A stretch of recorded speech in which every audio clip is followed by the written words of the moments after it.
We're standing here today in front of Australia's Parliament at the beginning of a new Parliament in a new government, and we have hope for the first time that this pursuit to the death of an Australian citizen will stop. We're here to ask the Prime Minister, Anthony Albanese, to intervene in this pursuit of an Australian publisher for publishing the truth about US war crimes. Julian Assange faces imminent extradition and an effective death sentence. His situation has become dire. His health has almost been completely destroyed by 11 years of relentless persecution, while his government has hidden behind the misuse of the law. Journalism is not espionage. Julian Assange is a political prisoner. You cannot bang on about press freedom and democracy while seeking to criminalise journalism. We're delighted today to have multiple members of the parliamentary Bring Julian Assange home group here with us. Amnesty Australia are also represented, and Doctors for Assange, as well as an individual whom you'll all know who has been a political prisoner himself. The Bring Assange Home Parliamentary Group now is representative of political parties across the spectrum. And I'd like to invite the first member to speak, and that is Andrew Wilke.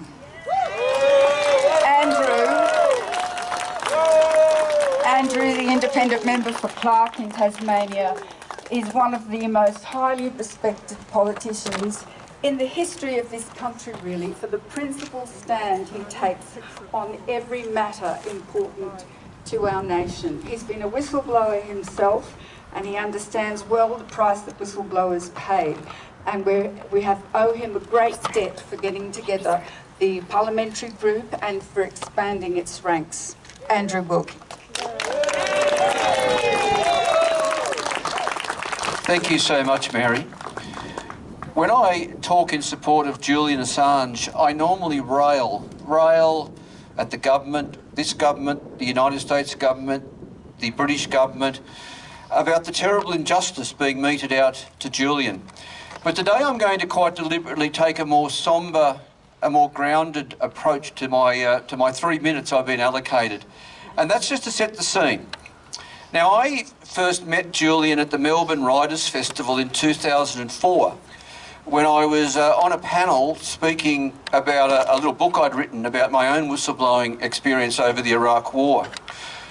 And after the session, this youngish, good-looking, blonde-haired fellow came up to me, and as best I can remember, that's how I describe him. A young, good-looking, keen fellow, and he picked my brains for a few minutes about how he might set up some sort of safe mechanism for whistleblowers to ventilate and publish the information they have. And we chatted for a little while, and then I forgot all about that. Until I visited Julian in Belmarsh Prison in February 2020, just as the pandemic was starting.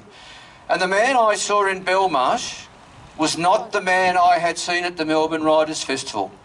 By that stage, he'd been in Belmarsh maybe 12 months, virtually all of it in solitary confinement, following, I think, 7 years in the Ecuadorian embassy.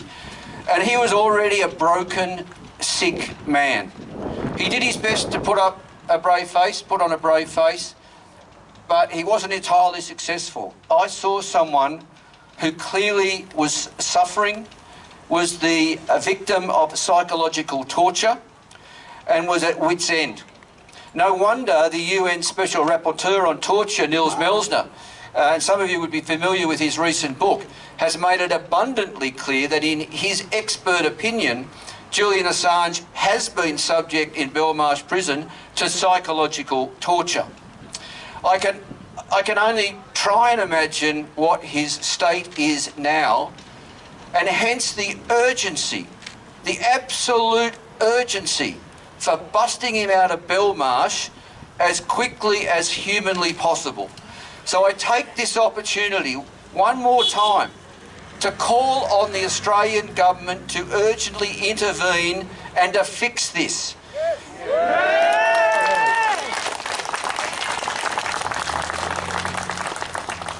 Now, I have a lot of respect for Anthony Albanese, and I'm mindful that he said that recently that some things should not be handled with a megaphone. But frankly, we have given this government a fair bit of time now, and there seems to be no progress on getting him out. Now, I know Albo has got to manage mixed feelings within the Labor Party and among the left about Julian, but I take this opportunity to say to Anthony again, when you boil it all down, this is all about a Walkley Award-winning Australian journalist who published hard evidence of US war crimes, and in response the US wants to get even, and so long the UK and Australia have been happy to go along for the ride because they've put their bilateral relationships with Washington ahead of the rights of a decent man, a hero not a villain, and that is just plain wrong. Please maintain the rage, keep the pressure on the new government. If we keep the pressure up, then I am confident that eventually justice will prevail for Julian. Thank you very much, Andrew. We're going to try and move on quickly because they obviously have very important work to do in there. The fact that they are here is a demonstration of how important they feel this issue is. I'd like to now call on Bridget Archer to please come forward. Bridget made the nation's heart sing when she crossed the floor on an emissions target and on an Australian Integrity Commission. The fact that she's here supporting the release of Julian Assange is an indication of her support for press freedom, and we're thrilled that she's here. Thank you. Thank you very much, and thank you for the opportunity to speak here today. My remarks will be brief because to me it is a simple proposition. I joined the federal bipartisan Bring Julian Assange Home parliamentary group due to my ongoing concerns about the treatment he has endured over the past decade. There may be a range of views about the actions of Mr Assange and WikiLeaks, which can be debated, but at the end of the day, it's not the point. When an Australian is in trouble overseas, whatever the reason may be, it is the duty of our government to help them. It is not for us to sit in judgment. This is a question of mercy and compassion for an Australian citizen who has endured inhumane conditions and has suffered significant mental and physical challenges as a result of his ongoing incarceration due to this protracted battle. He has not been convicted of a crime, but has already served a lengthy sentence. I echo the words of fellow parliamentary group member Labor MP Julian Hill, who has said, "There can never be a legal solution to this case. It is inherently political." We have previously managed to secure the safe return of Australian citizens under difficult diplomatic circumstances, and we have a responsibility to do the same for Mr Assange. I called on the previous government to bring Mr Assange home, and I call on the new government to do the same. Thank you, Bridget. Please don't go, Bridget. I'm going to ask you to do the honours. If you could just stand by here. And Christin from Amnesty International, before our politicians start to head back up the hill, we are going to have a symbolic release of Julian. Many years ago, Julian Assange said that if wars can be started with lies, then peace can be started with the truth. The dove is the symbol of peace, justice and freedom. Our dove represents press freedom. Our dove is Julian Assange. And we call on the Prime Minister to bring Julian home. Make it happen.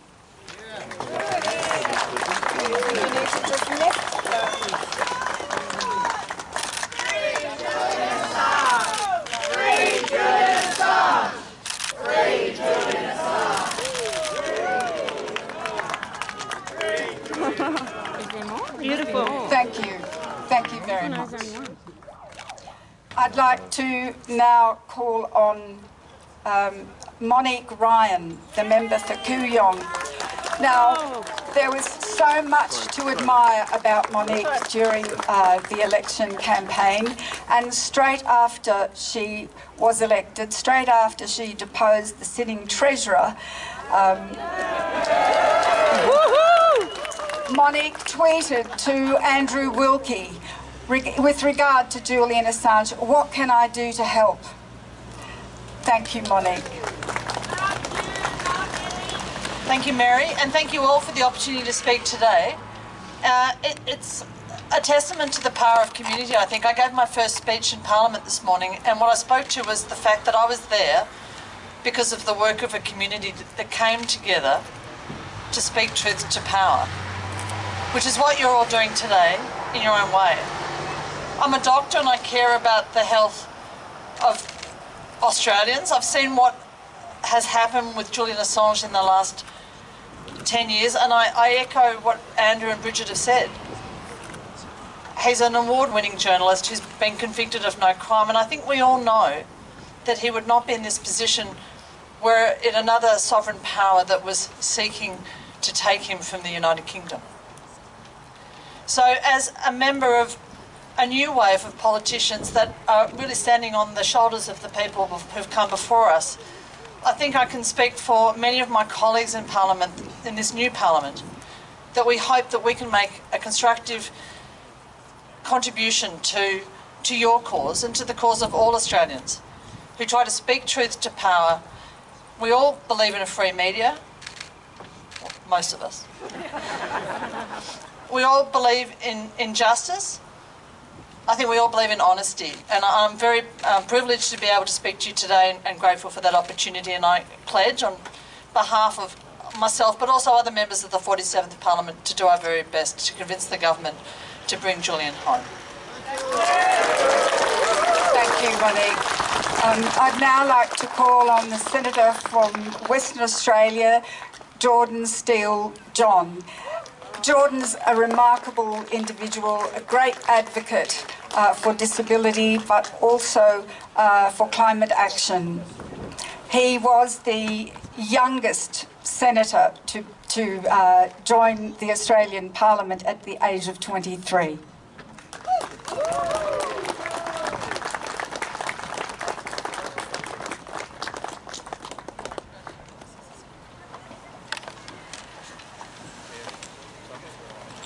Thank you so much, and let me begin today by acknowledging, first of all, the owners of the land upon which we meet, the Ngunnawal and Ngambri people. Pay respects to their elders, past, present and emerging, and acknowledge that sovereignty over this land was never ceded. Julian Assange today should be a free man. He is a publisher.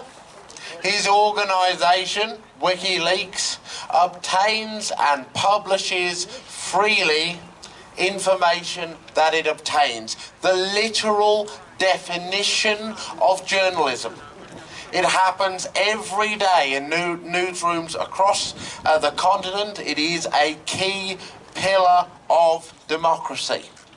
What he and WikiLeaks undertook was to expose horrendous war crimes covered up and concealed by the United States. And for that, he has been pursued. He has been persecuted. He has been imprisoned. He is now being tortured.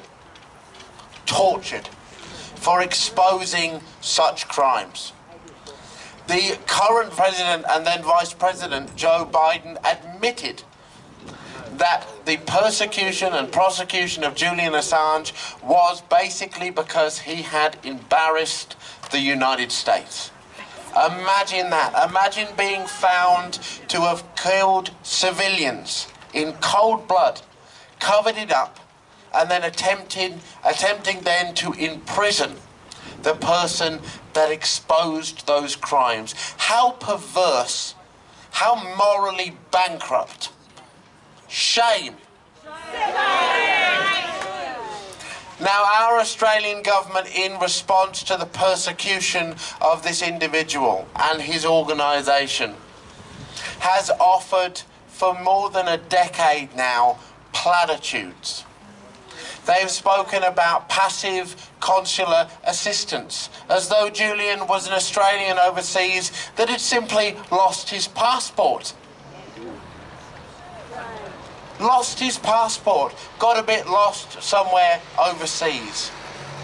Failing at every moment to recognise the reality that this is an Australian citizen who has been forced to flee and hide and was finally taken into the custody of complicit nations ad hoc to the United States, and has been subjected, as the UN has spoken so clearly, to the psychological torture of detention.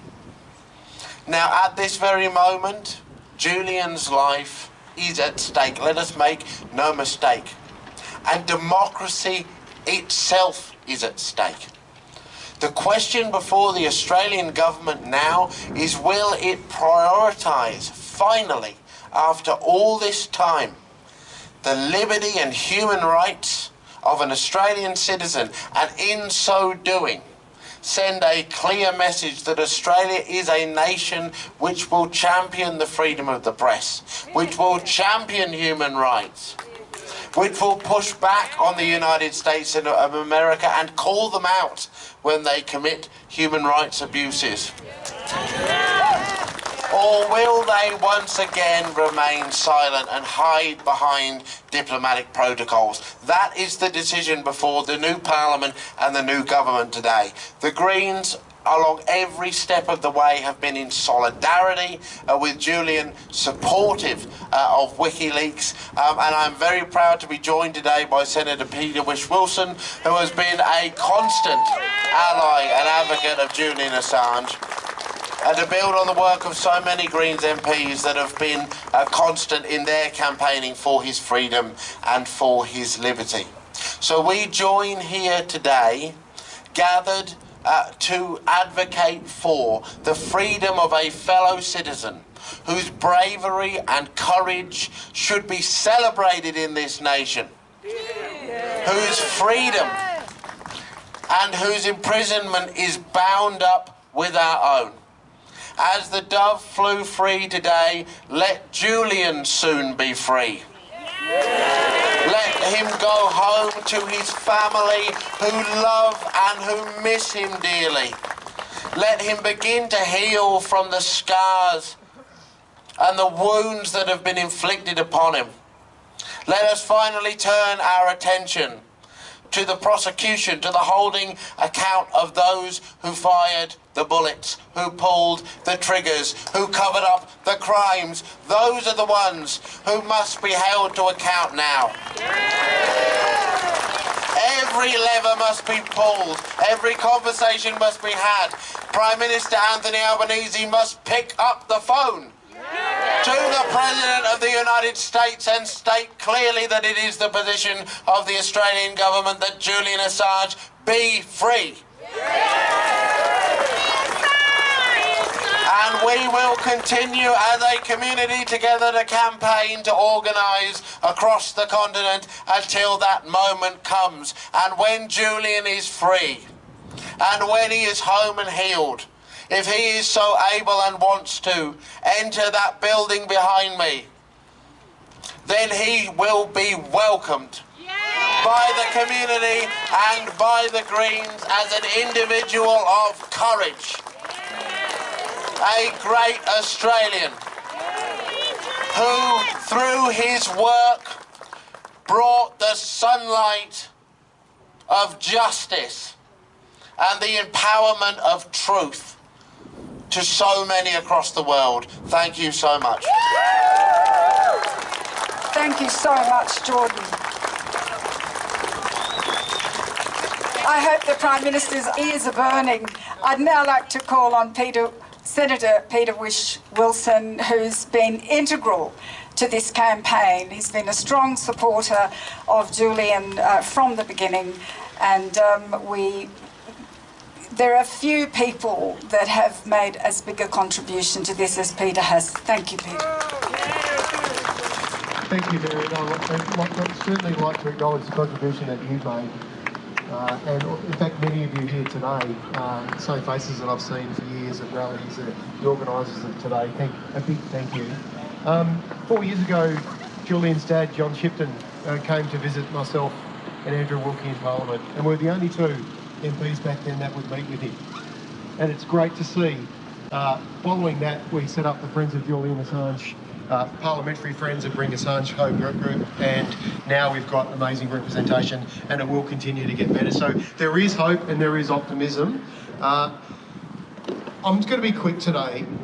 Can I just get a show of hands? How many people marched against the unjust and illegal and catastrophic invasion of Iraq? Me too. I don't know if you're aware, but in just a few months' time, we're going to have the 20th anniversary of the first protests against that war, leading into next year. And we know in our hearts, we were right to oppose that war. We were right. History has proven us right. It was a catastrophe. Millions have died. Millions had to flee the region. Instability, insurgency, violence. The world is a less safe place. It has been catastrophic. We were right. And one of the reasons we know we were right was Julian Assange and WikiLeaks, the great truth tellers of this war. And Julian is sitting in a prison cell while the real criminals have gone scot-free. So this is what I'm going to say to you today. Can we mobilise, like we did nearly 20 years ago? 33 million people around the planet marched against that war. Up to 2 million people on the streets of London. 1 million on the streets of Rome. Sydney at the time saw its biggest protest in history. Where are they all now for Julian Assange and for WikiLeaks? Where are they all now? They must in their hearts know that what Julian has done by telling the truth of this war was right and just. And they must help us seek justice. So let's work really hard in the next 6 months to get people out on the streets, to march again. Because if we let Julian Assange be extradited and he dies in a maximum security prison in the US, then this new war, this new front that is being run by dark powers in the US, we will get another war and another one. And we'll only have ourselves to blame if we don't come together again. So let's make sure in the next 6 months we get to the streets and we march for Julian, we march for his freedom, and we march for the legacy of press freedoms, and make sure that they don't win the final front, and that is a front against press freedoms and truth-telling. Thank you. Thank you very much, Peter.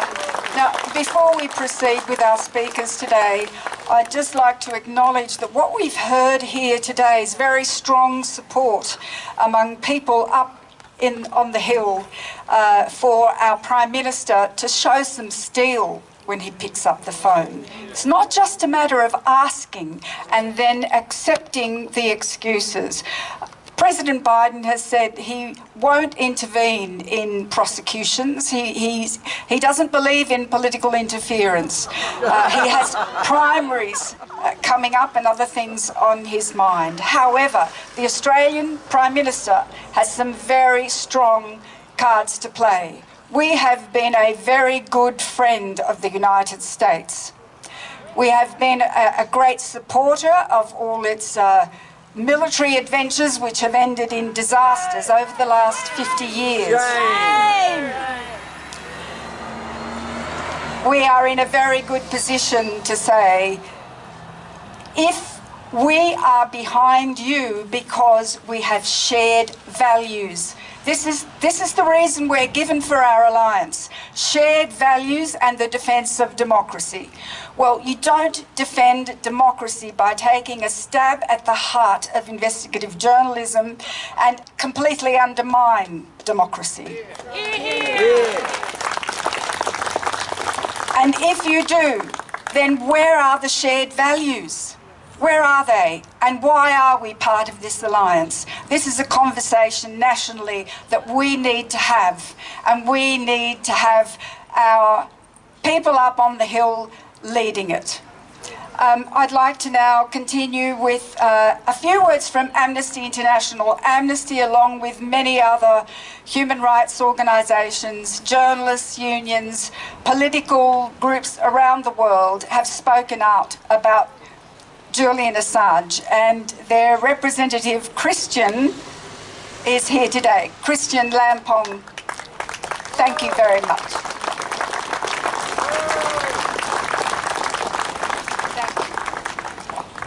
Thank you very much for having this opportunity to speak on a very, very important occasion, which I think is not only an Australian opportunity to advocate for justice and freedom in the world.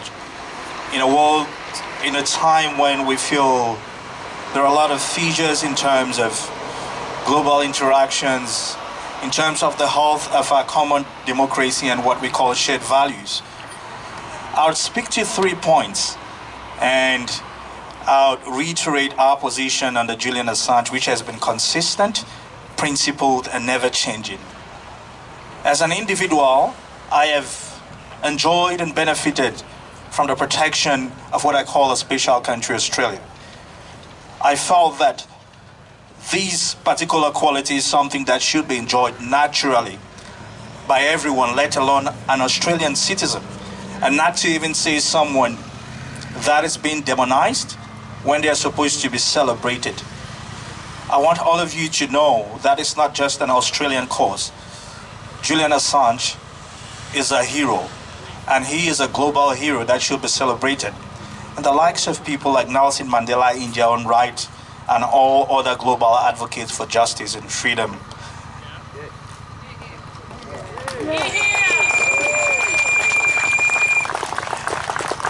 Today, as we celebrate and at the same time advocate for a very, very serious cause, it is important to first of all highlight the great things that this man has done.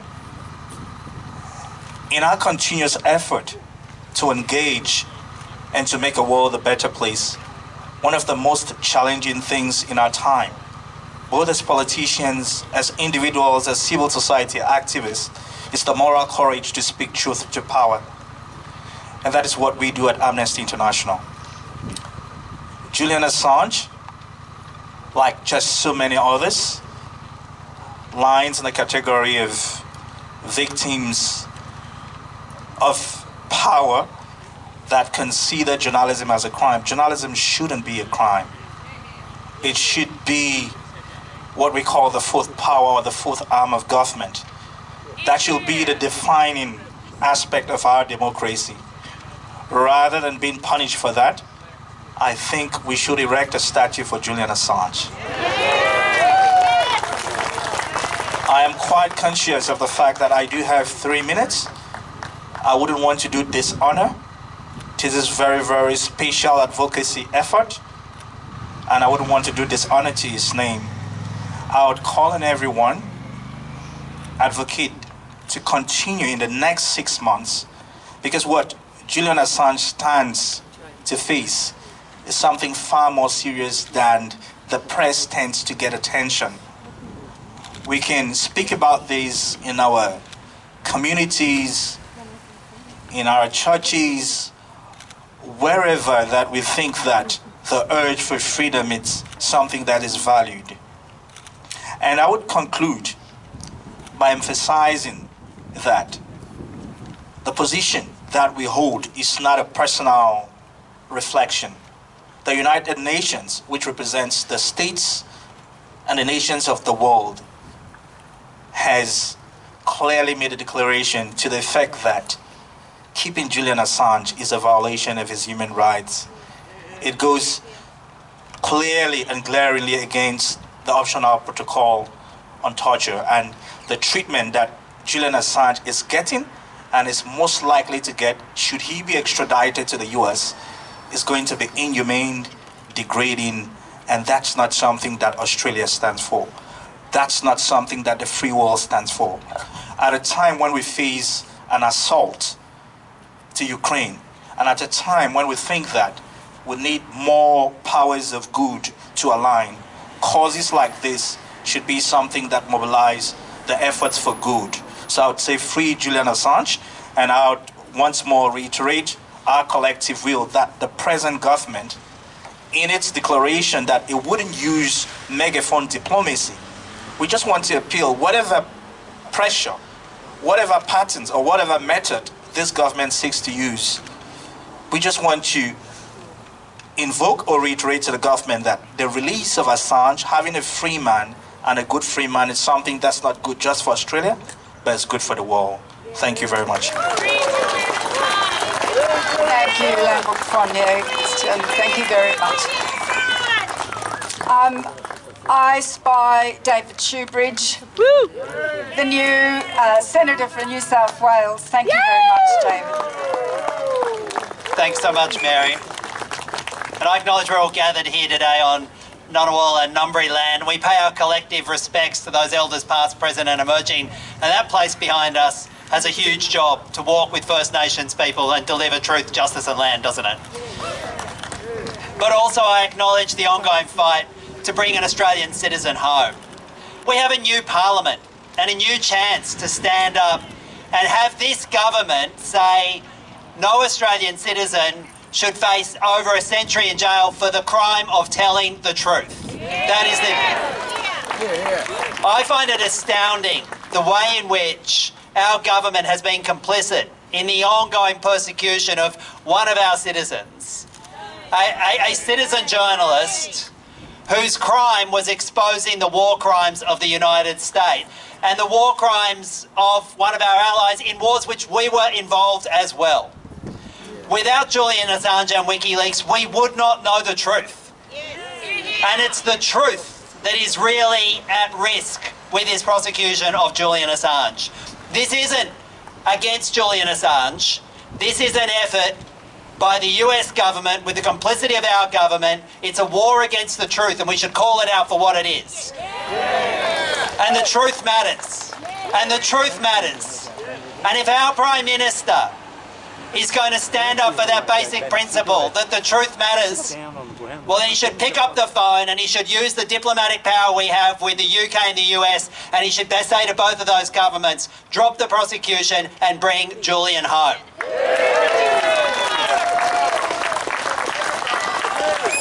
So I know you've heard contributions from my Greens colleagues, Jordan and Pete, and I've got to say I've watched their ongoing work in this place, not letting this issue be dropped. And I'm grateful for their work and I'm grateful for their advocacy. But I can tell you, as I look around this crowd, I am grateful that there are so many Australians who care about this. I'm grateful that you've come down here to Canberra in the first week of this new parliament and made sure that Julian Assange and the truth is on the table in the first week of this parliament. So I can tell you this as a Greens MP, and I'm the Justice spokesman for the party, that we will not stop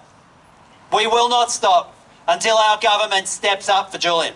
We will not stop until our government steps up for the truth. And I want to come back here in a few short weeks or months and celebrate Julian Assange coming home, celebrate the truth, and have a victory for decency over war, for truth over lies, and for citizens and the ability of citizens to learn the truth. Because I see this as a very clear signal to anybody else in this planet, any one of us. If you stand out and call out the war crimes of the United States, if you stand up and call out the war crimes of Australia or the United Kingdom, after they come after Julian, they'll come after you. So this is a fight for the future. It's a fight for the truth. And I can tell you this, it's a fight we're going to win. We're going to bring Julian home. Thanks very much. you very much, David. I'd like for a moment to turn to the personal cost that Julian has paid for standing up for the truth, and invites Dr. Sue Wareham to say a few words.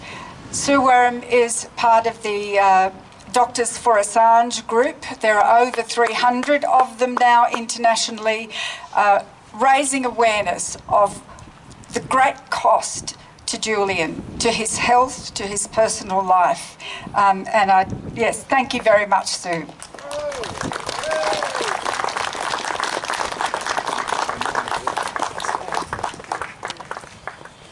Hello to you all, and I would like to initially acknowledge the traditional owners of the land on which we meet and pay respects of all of us to their elders past, present and future.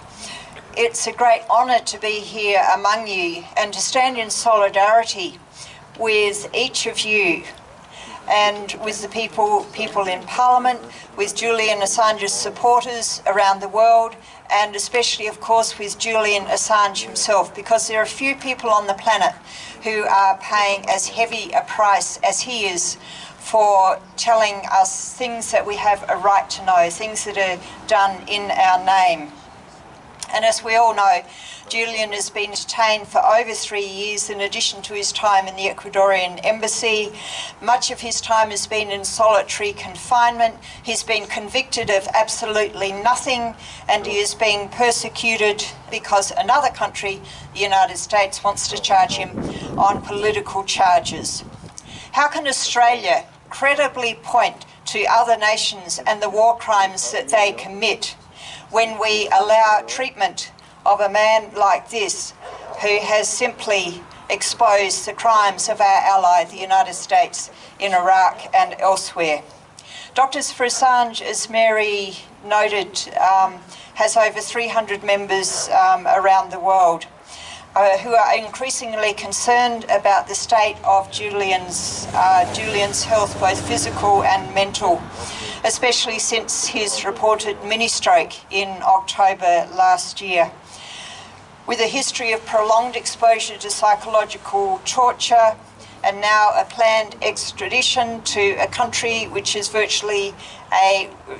totally ramping up the prospects of suicide, then what's desperately needed now is proper attention to independent attention to healthcare, proper healthcare to protect his future and his health.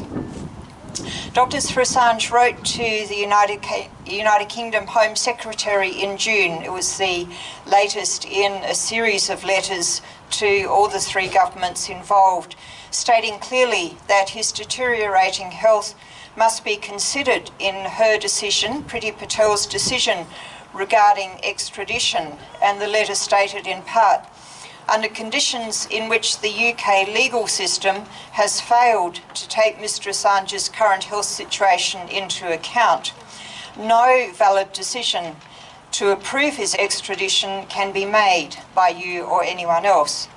Well, that was all to no avail. The approval was granted despite his deteriorating health condition. We call yet again on the Australian government to intervene without further delay. What more does it take for an Australian government to act decisively to protect this Australian citizen who is a political prisoner who is in desperate need of protection? The message that the United States and the United Kingdom need to hear from Australia loudly and publicly, the messages are simple. Assange's life is at risk. Extradition for political charges is not acceptable. He must be released, he must not be extradited, and he must be brought home. Thank you. Thank you very much, Sue. Now, it's clear that administrations do intervene when they want to. This government has dropped the prosecution, the appalling prosecution against Bernard Collaery. The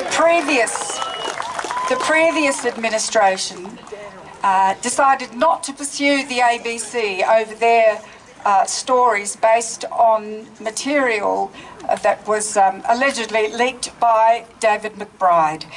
However, the whistleblower is still being pursued. And I'd like to invite David Shoebridge to say just a few words about David McBride, who's with us here today. The main thing I wanted to do was acknowledge the presence of David McBride, an extremely brave whistleblower. David.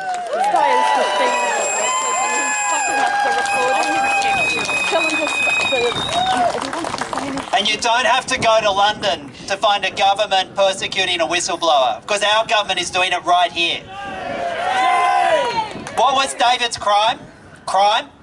David's crime was blowing the whistle on war crimes in Afghanistan by the Australian Armed Forces.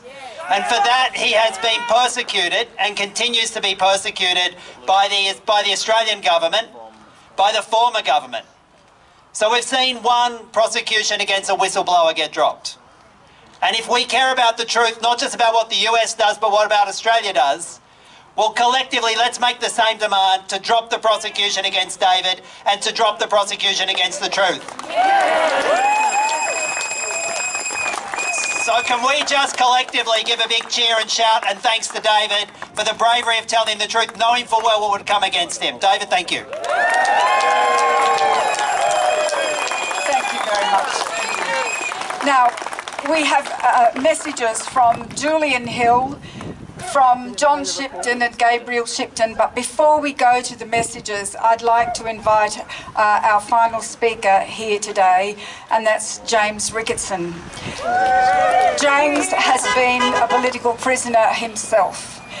He knows the price that you pay when you are imprisoned for well, the wrong reason, for no reason in his case. James has written countless letters to Australian Prime Ministers, Foreign Ministers, the American President, and I don't know that he's received a single reply.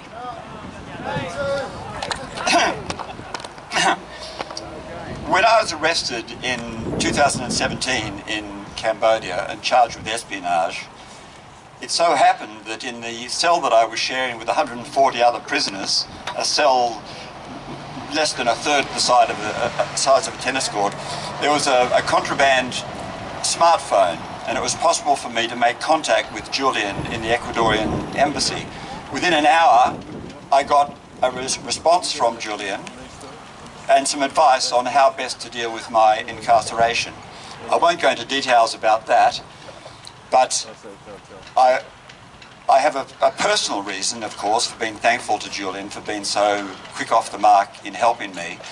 But I have a professional reason also, because I realised at that time that if in 2010 I, as a journalist and filmmaker, had been presented with the material that he was presented with, I would have had no hesitation whatsoever in broadcasting it, in including it in a film that I was making, in writing about it on a blog, and could very easily have found myself in exactly the same situation that Julian is in now.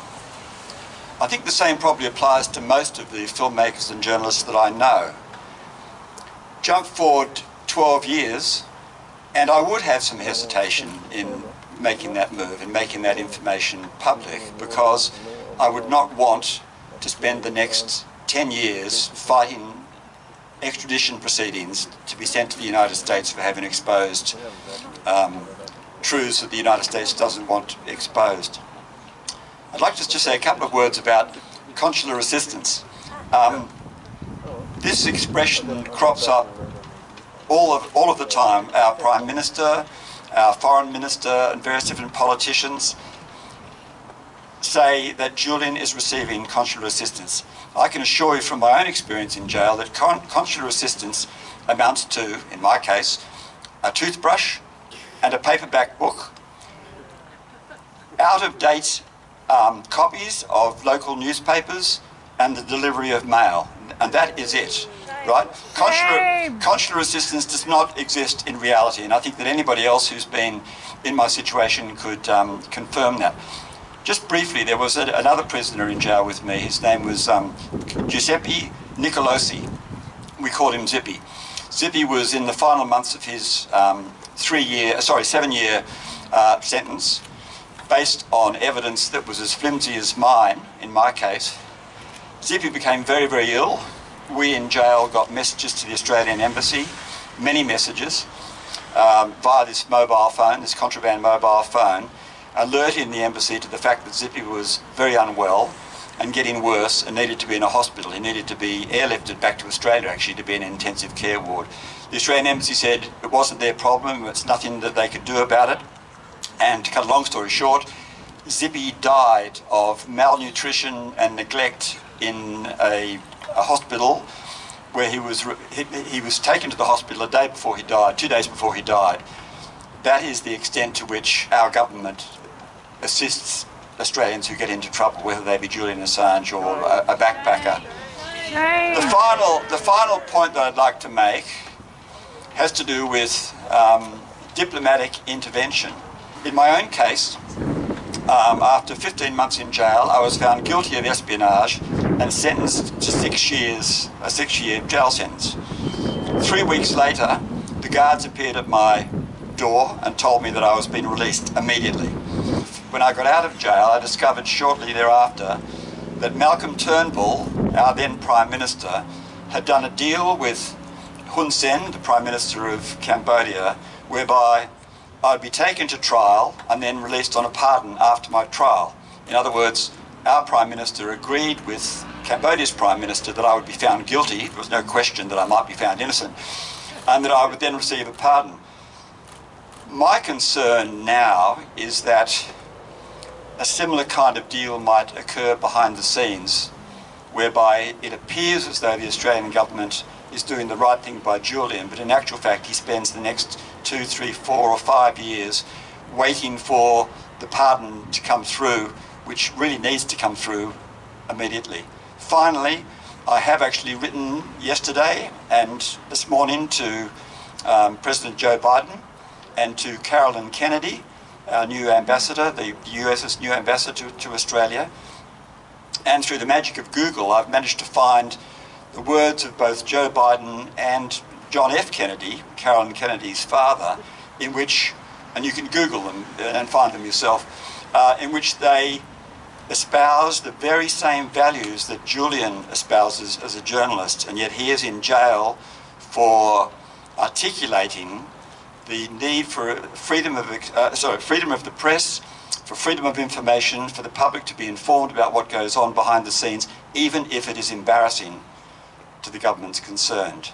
So, along with everybody else here today, I hope that Anthony Albanese can pick up the phone and say to Joe, I know it's difficult for you politically, it's difficult for me politically also, but this is a matter of principle and we need to put politics aside and send Julian back to his family and back to Australia.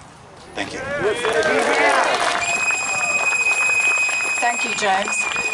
We're now going to hear a message from Julian's brother Gabriel Shipton. Gabriel and his father John have been travelling the world, raising awareness of Julian's plight, Julian's health. And following that, we'll hear from Julian Hill, who wanted to be with us today, but couldn't get away from government business up on the Hill. And then finally, Catherine Kelly from the Alliance Against Political Prosecutions. For the past month and a half, John Shipton, Julian's dad, and I have been on the road advocating for Julian's release. We started in the USA, where we met with civil society groups who have been calling on the Biden administration to drop the charges against Julian because of the threat they pose to press freedom. Similarly, in Washington, D.C., we met with congresspeople, both Republican and Democrat, who see the threat that Julian's prosecution means to their First Amendment and their democratic rights. In Germany, we met with a cross-party group that includes parliamentarians from every major German political party. Over 90 German parliamentarians are now calling for Julian Assange to be released. We even met with the German Foreign Ministry. We met with the state minister there, who's the second in charge after the foreign minister. So Germany are very concerned, even the German government, are very concerned about the threat Julian Assange's prosecution means to their journalists. In the UK, we have travelled all around the country with Stella Assange, Julian's wife, as we did Q&A screenings with the film Ithaca, that's about John and Stella's fight to free Julian. We screened the film and spoke to people in Norwich, in Liverpool, in Manchester, in Glasgow, in Edinburgh, in Exeter, all over the UK. We spoke to thousands of people, all concerned about what's going on and the persecution of Julian Assange. There is a global wave of support for Julian that just keeps growing and growing and growing. And everyone here today is part of that wave. Next week, John and I will be in Canberra, and we will be asking the government to really step up their calls for Julian Assange to be released and for the Biden administration to drop the charges. The Alliance Against Political Prosecutions is appalled at the treatment of award-winning journalist Julian Assange. It is clear that Julian Assange did not commit espionage. He published material provided to him about war crimes committed in Iraq in 2010, about Guantanamo Bay, Afghanistan, and other things we had a right to know about. What else could he have done? Surely we don't encourage people to keep silent about crimes.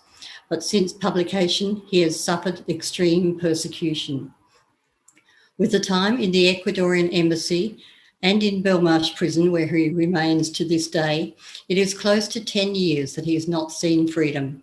He has suffered isolation, deteriorating physical and mental health, and torture, as assessed by the UN Special Rapporteur on Torture, Nils Melzer. For a man not convicted of any crime, this is extreme injustice and inhumanity, which is clearly seriously adversely affecting his health. Julian's prosecution is a great danger to press freedom and human rights everywhere.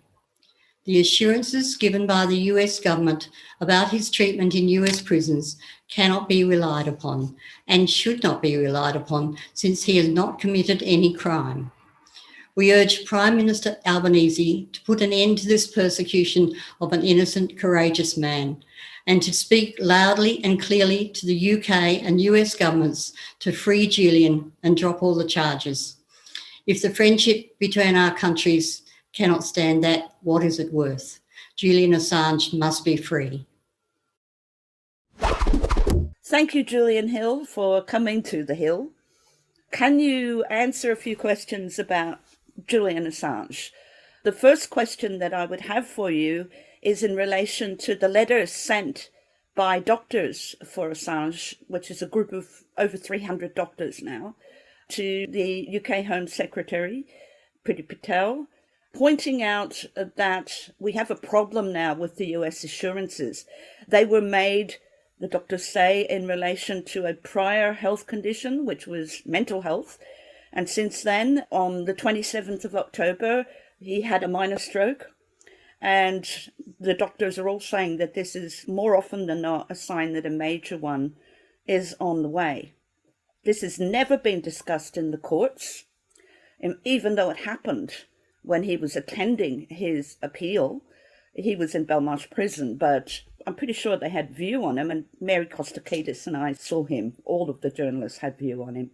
So this is a real problem, because one of the expert witnesses, Yancey Ellis, said that in the William G. Truesdale Alexandria Adult Detention Centre, or ADC, where Ellis said Julian will most likely go, there are no doctors and no real medical facility, while one of the doctors for Assange, former surgeon, Dr. Arthur Chesterfield Evans, said that if he has a major stroke, he will need, and Jill Stein backed that up, also a general practitioner, that he will need emergency room treatment for a very dangerous and delicate procedure within 3 hours.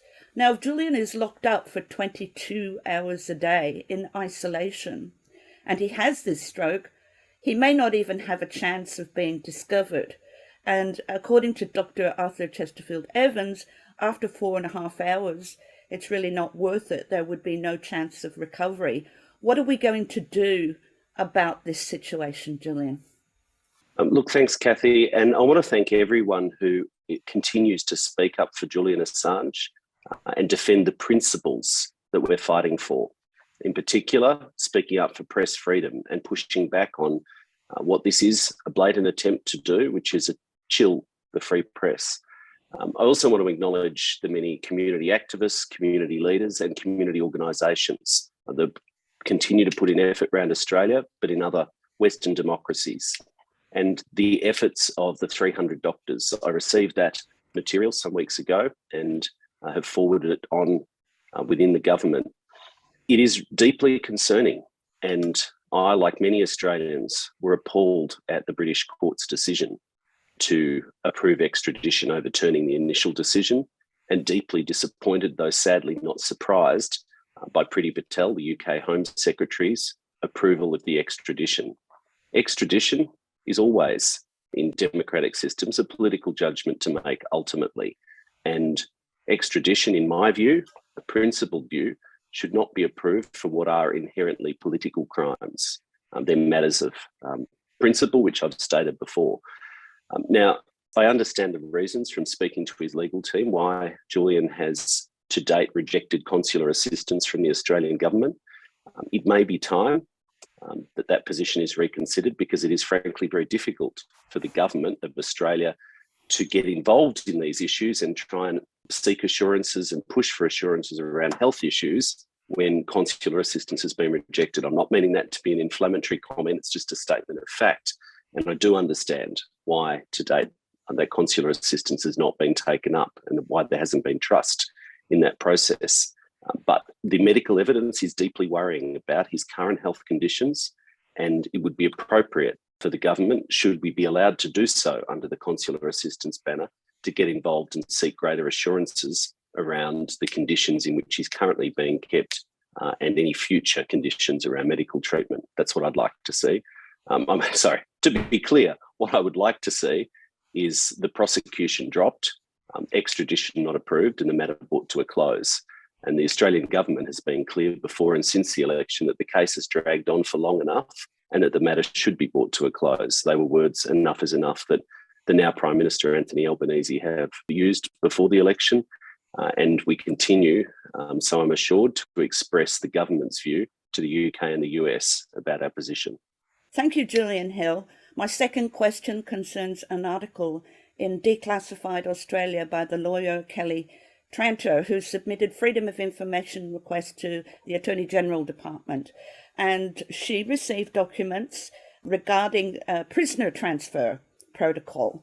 There was a lot of stuff that was redacted in what she was handed back, and that was in relation to key risks and mitigations. What we could see there really principally concerned what happens after Julian is extradited, goes through perhaps 10 years of the appeals process, and finally, we don't want this to happen, but if he gets convicted, then there is some kind of loose agreement that he would be allowed to apply to serve a sentence in Australia, where America would dictate how long he is imprisoned here. Now, we are very concerned about what's hidden behind this black rectangle of redaction.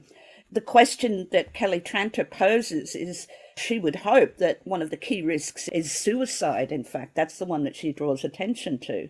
She also puts in a quotation from Professor Koppelman, who was one of the expert witnesses for the defence. He's a world-renowned psychiatrist, and so was another one, Professor Quentin Dealey. However, there were two other expert witnesses on the prosecution side, and all four were in agreement that Assange presented a moderate to high risk of suicide, not in the US, but in the UK.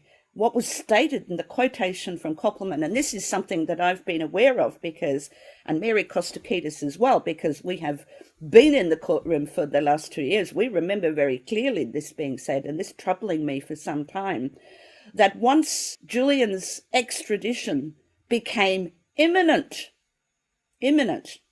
he would find a way to complete his suicide. And this view was accepted by the magistrate, Vanessa Barreto, from the lower court. Now, the problem is, and Kelly Tranter points out, that because these assurances are about conditions in the United States, they are immaterial if he's going to commit suicide in the UK, if he never makes it out of there. So what can we do about this? Sorry. I'd just like to add something to that. There is an application to the Office of the Information Commissioner to have the redacted material released.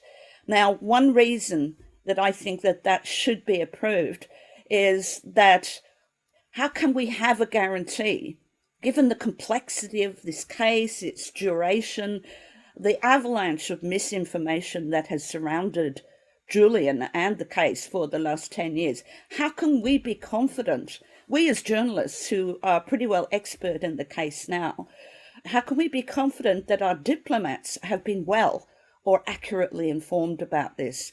Shouldn't the Office of the Information Commissioner say yes to scrutiny, even if it's by a limited number of people who are given clearance for that purpose? Just to make sure, just to do the fact-checking, that's all.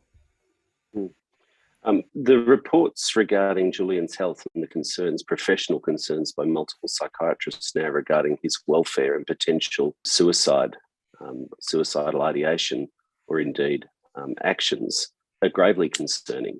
They're concerning, I think, to any decent human being and caring Australian, and also I know of concern within the government. To be clear again, I don't want to see him extradited.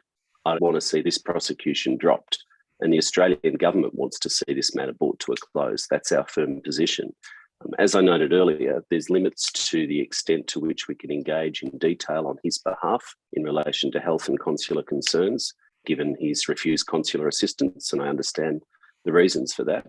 And there are limits at this stage in a legal sense because Australia and the Australian government are not parties to the case. That's just a fact. It's not an avoidance of responsibility statement. I'm not trying to avoid the question, but it's also a fact that the Australian government is not a party to the case, and that ultimately we can make representations as we have, but we cannot force or stop the extradition or the prosecution.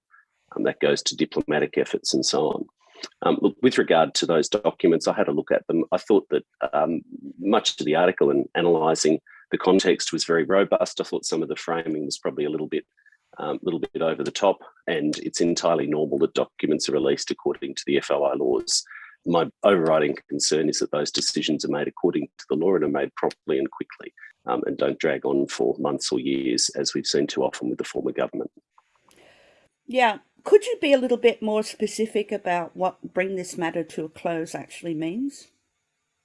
There's multiple ways, as maybe I'll reference some of the media reporting that I've seen, which I think is well covered it.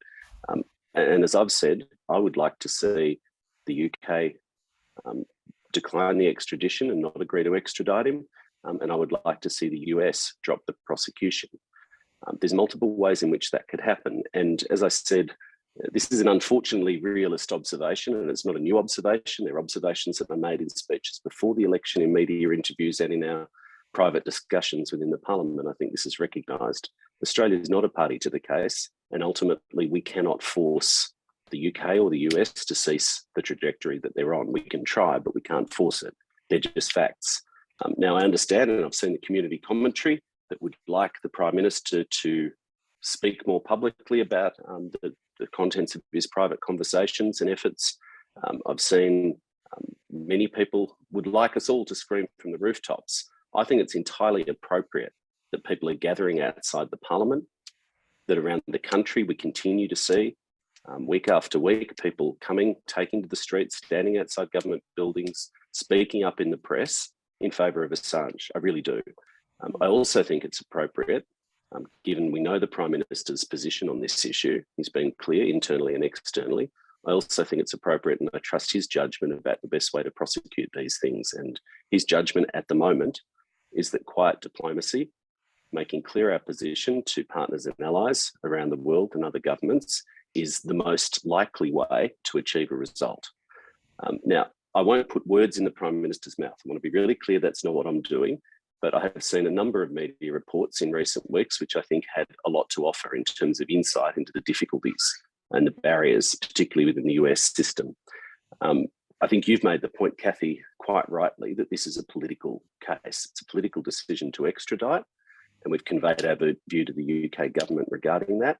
And it's also a political decision in the US in a highly politically charged matter. There was some sensible, I think, media commentary over the last few weeks identifying difficulties or barriers or roadblocks that make this case particularly tricky to resolve within the US in the short term. One is President Biden's stated priority on leaving the Justice Department to be independent. And so there's a very high threshold, if you like, for him to jump to intervene, given his public statements on many other matters, for him to just direct the Justice Department to drop a prosecution. Again, that's a fact which has been reported by pretty credible analysts, and I think we should give it weight and understand that given the political rhetoric that President Biden has put around not behaving like President Trump and making political interventions in prosecutions, that's a difficulty which needs to be resolved. And I think the Australian government's judgment's probably right from what I can see from the outside. That difficulty or delicacy may not be aided by loud, screechy diplomacy. The other observation that's been made again by, I think it was Joe Hockey as the former ambassador and a number of sort of Washington literate people, far more than you and I, Kathy, is the timing is always an issue with these things, and that the midterm elections are coming up. There's very strongly held views about Julian down on Capitol Hill, and those much wiser and closer than you and I have observed that the timing question would also be delicate before the midterms. And the third observation I'd make, and I'm someone who's made the point repeatedly, that Chelsea Manning, the person who leaked the classified documents, was pardoned, had her sentence commuted, whereas Assange has now been incarcerated for longer. I would observe also, as the media have said, that her sentence was commuted after a legal process and a guilty prosecution, and that's a view which some parts of the US establishment we've seen in public reports and dispatches in the media have been raising as well. So I think those issues give you a sense of some of the barriers. And again, I just need to be clear, I'm not party to the discussions. I'm not a member of the cabinet. I'm a backbencher with a set of principled views. But I think that some of the media reporting there has pointed to some of the difficulties and probably starts to make sense of why the Prime Minister's taken the view that this is best prosecuted in the way he's doing so, to leave the American system maximum room to move and to close. In answer to your question, therefore, there's a number of ways that this matter could be brought to a close, Kathy, but they're not within our control. Yeah, well, timing is pretty sensitive. It's been a decade. Indeed. And we were just quite worried that he may not last for that much longer. He's very frail. And there's another upsurge of more dangerous COVID in the UK. It's horribly concerning. The media reports, the health reports, the assessment by the doctors is horribly concerning and underscores the urgency of bringing this matter to a close and releasing him from incarceration in those conditions. That's what I want to hear, that's how we bring it to a close. That's my view, Kathy, very clearly. I get it, Julian. You're probably the person who's the most well-informed about Julian's case. Look, I've used a lot of words there. I'll just sort of sum it up in simple terms. Many of us feel so strongly about this issue in civil society and in the Parliament, and certainly the Labor caucus. And resolving it is not fully within our power. That's just the fact of life. I wish it were. And those barriers, which I've tried to point to in a sort of a measured, thoughtful way, because I've been giving this a lot of thought with others working on the campaign. What are the barriers? What could we do as a global community? People working in other countries. I've had discussions with people from the UK and elsewhere. What could we do to try and resolve some of those questions? And people who've thought about this deeply have observed there are real barriers in the Justice Department intervention issue, in the issue about pardons versus commutes versus dropping sentences, and of course with the timing of the midterms. This is all caught up in the US political system. I wish it were otherwise. So sometimes these things become a question of approach and timing. I was just wondering, Have you seen what's behind those rectangles of redaction? Have you any knowledge of what's been said? Just because I wondered if one of the key risks with Julian is that he would go back to work and start revealing things again. As you've heard me say before in answer to questions like that, Kathy, I'm not doing hypotheticals and I'm not going to speculate. I have no knowledge. No, you haven't seen it. Okay. Can I just make one other point from a former life as a public servant that from the outside, there's often conspiracy theory or innocence or stuff up. And I've found in life, you're always better to back innocence or stuff up because conspiracy theory is very, very rare. I do have, and I'll put this on the record, I do have great faith from all of my dealings over many years now with the professionalism of the Department of Foreign Affairs and the insight and intelligence that they bring to their task.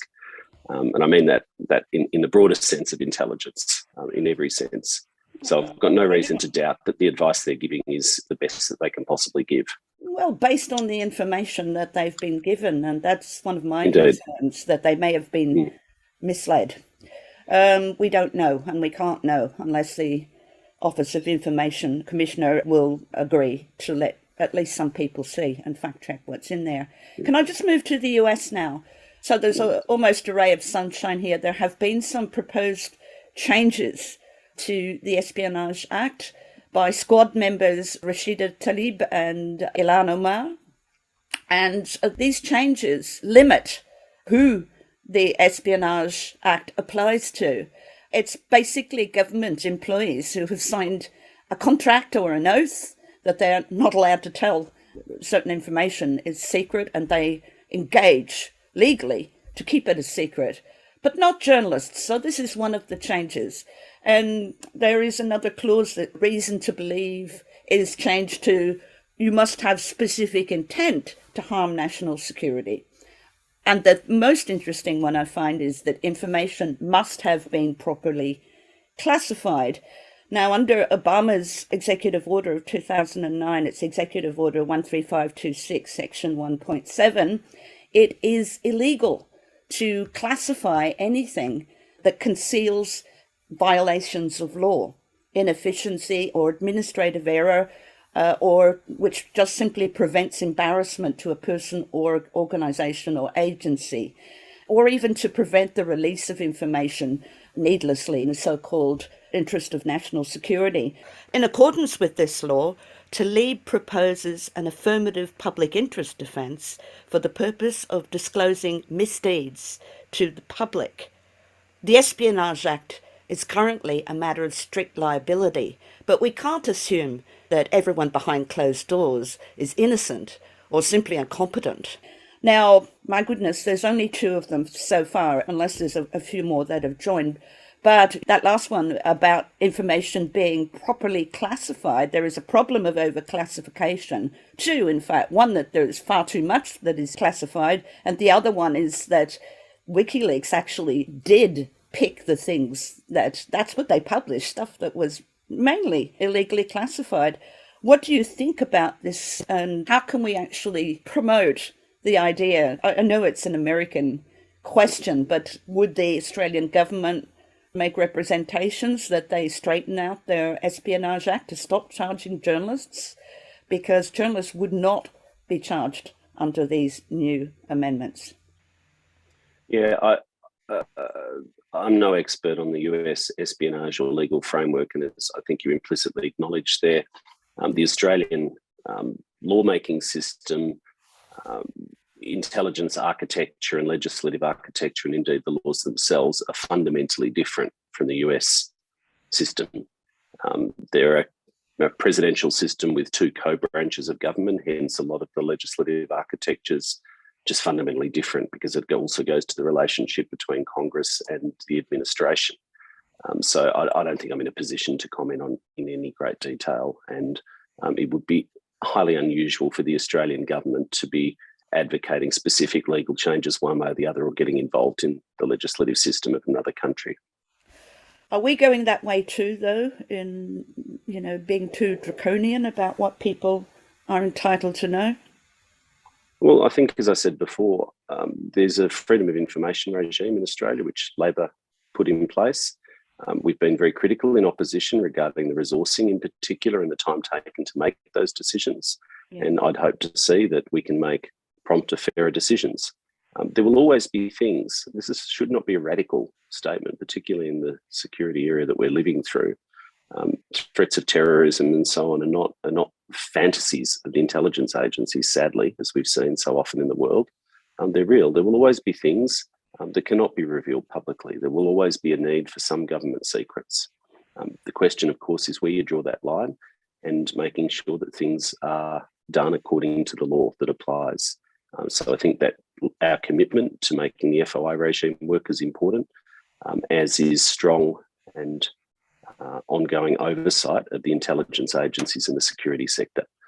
In that regard, Australia's intelligence, the IGIS, the Inspector General of Intelligence and Security, is a critical institution with the powers of a standing royal commission to oversight those agencies. And to date, I think the appointments to that position have been exemplary, as is the commitment to the Independent National Security Legislation Monitor, which again is something that the former government questioned, and there were moves to try and wind back or neuter that office, and that we're committed to. You can see in our national platform and the bills in previous parliaments introduced by Penny Wong and others of a commitment to robust oversight of the intelligence agencies, and that'll continue. Thank you very much, Julian Hill. I was set up, my credit was gone. I was a patsy in a world gone wrong, because I revealed that the truth was a lie. Though I committed no sin, I committed no crime. So they locked me away and buried the key, so that the world would forget about me. Now I'm the boy in the bubble, I'm the link in the chain, I'm the cause in the trouble that's bringing you pain.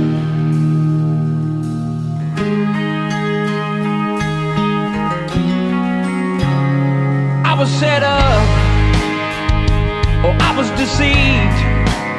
Even my guardian angel cheated on me. But through the media hype, political waste, this dirty propaganda made me a figure of hate. All I needed was a few more days, all I needed was a friendly face, all I needed was a distant hope, not a hopeless dream going up in smoke. All I needed was the air to breathe, all I needed was your belief. I wasn't looking for to change the world, to make my name or to fill my purse. Now there's no time to live, no rail for the peace train on a broken bridge. But when the battle's over, when the fear recedes, you'll see that your demon was just a little old me.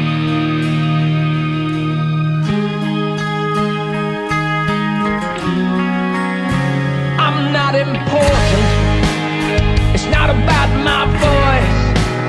I don't call these changes, I don't have such a choice.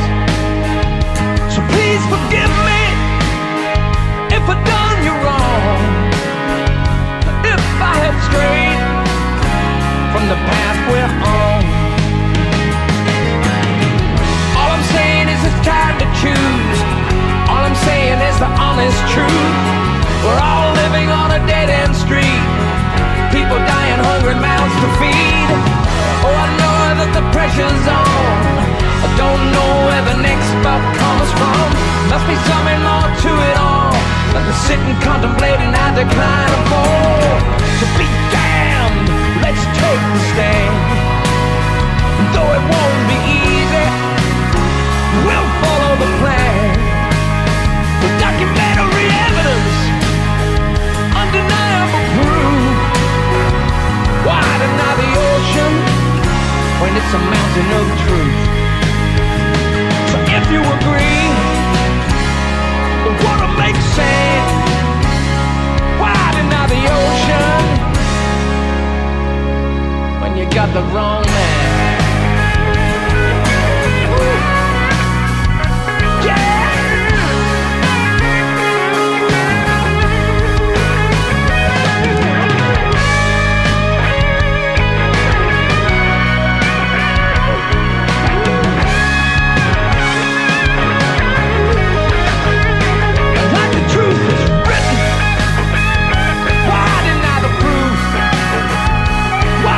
The evidence, it's the burden of proof. But just for a moment in time, the truth comes out, and the world will be fine. But if you're looking in the ocean, wide and not the same, you're looking in the wrong place.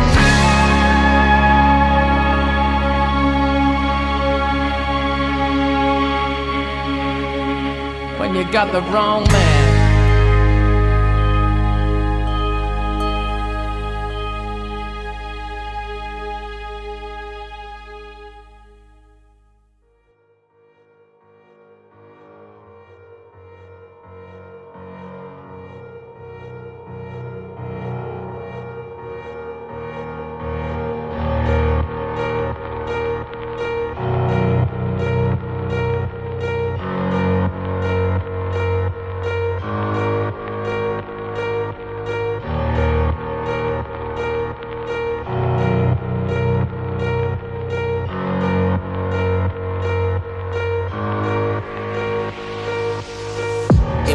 I walk free in the city streets. 2,500 days plus 50 weeks, doing hard time for these WikiLeaks, trying to bring the truth out. Man, it only gets you heat, and then they gag you.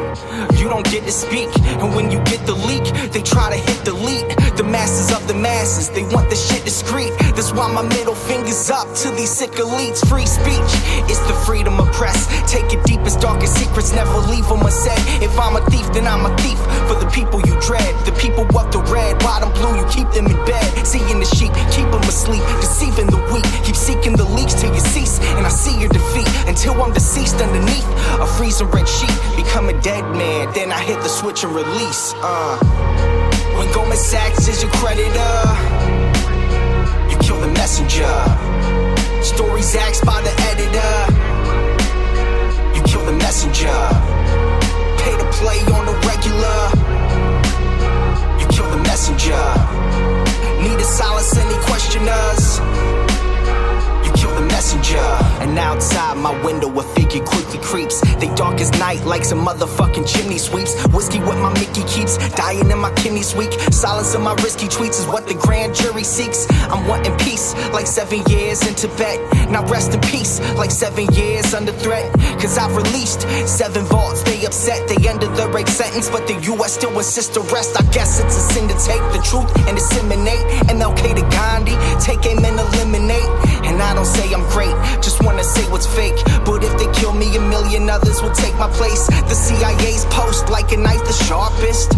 All hypocrisy, lies, and heartless. They want to stop me, my life, make my heart quit. Cause democracy dies in the darkness. When Goldman Sachs is your creditor, you kill the messenger. Stories axed by the editor, you kill the messenger. Pay to play on the regular, you kill the messenger. Need to silence any questioners, you kill the messenger. When the vote count is irregular, you kill the messenger. You caught spying on a senator, you kill the messenger. Removing voters from the register, you kill the messenger. Need to silence any questioners, you kill the messenger.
There are Luddites at my window and zealots at my door.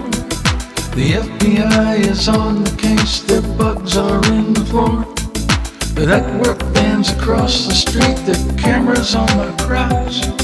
The governments are grinding gears, their leaders are distraught. Where there are no secrets, no one can lie. Where there are no liars, no one needs to die. Where there are no secrets, no one can conceal anything they know is fake by claiming it is real. Where there are no secrets.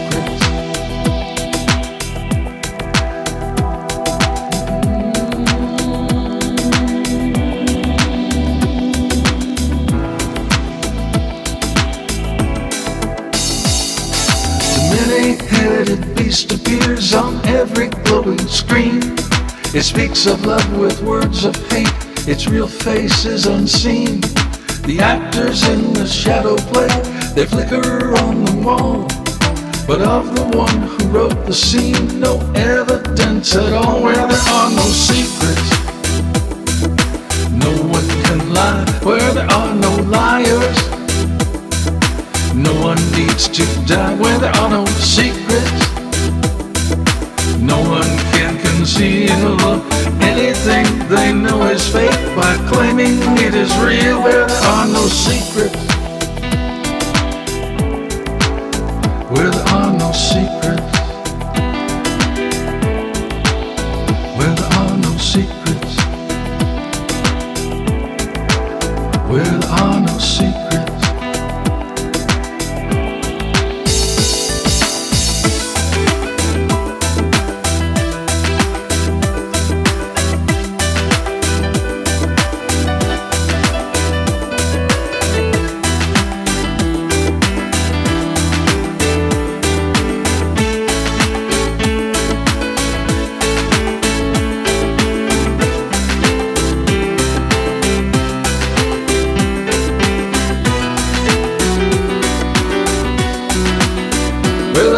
Secrets, where there are no secrets. The spirit of the age steps up and throws a screaming fit, because it looks like everyone is getting over it. The money that was made on fear is spent on hiding guilt, while we stand in the rubble of the wall that distrust built. Where there are no secrets, no one can lie. Where there are no liars, no one needs to die. Where there are no secrets, no one can conceal anything they know is fake by claiming it is real. Where there are no secrets, where there are no secrets, where there are no secrets, where there are no secrets.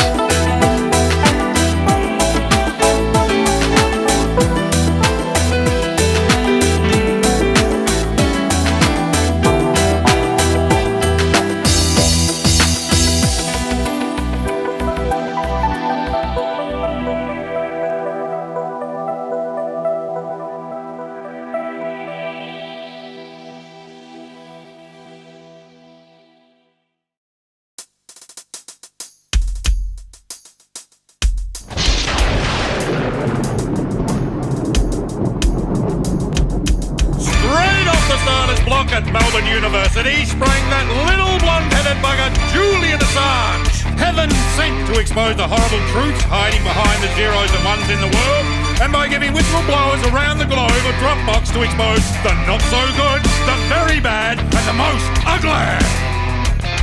And boom! Boom went Julian! Boom! Boom went Julian! Boom!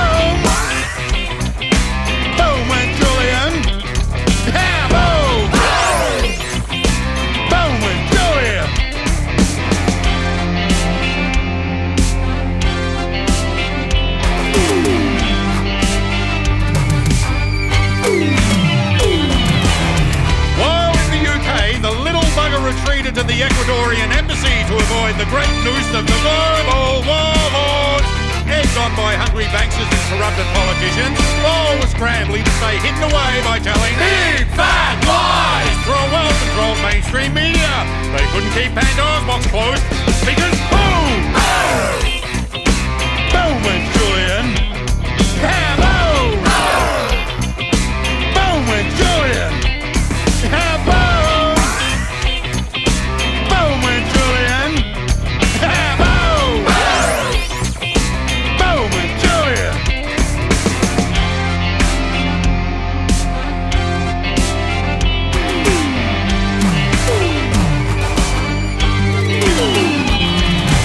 While we the people all over the world are so totally fed up with the same old crap, forced and bitterly unsweetened into our lives with war, poverty, human misery, all created by wannabe masters, brutes the lot of them. And we're getting a much better idea who they really are. Oh yeah, when boom goes Julian, yeah, boom! When boom goes Julian, yeah, boom! When boom goes Julian, yeah, boom! When boom goes Julian.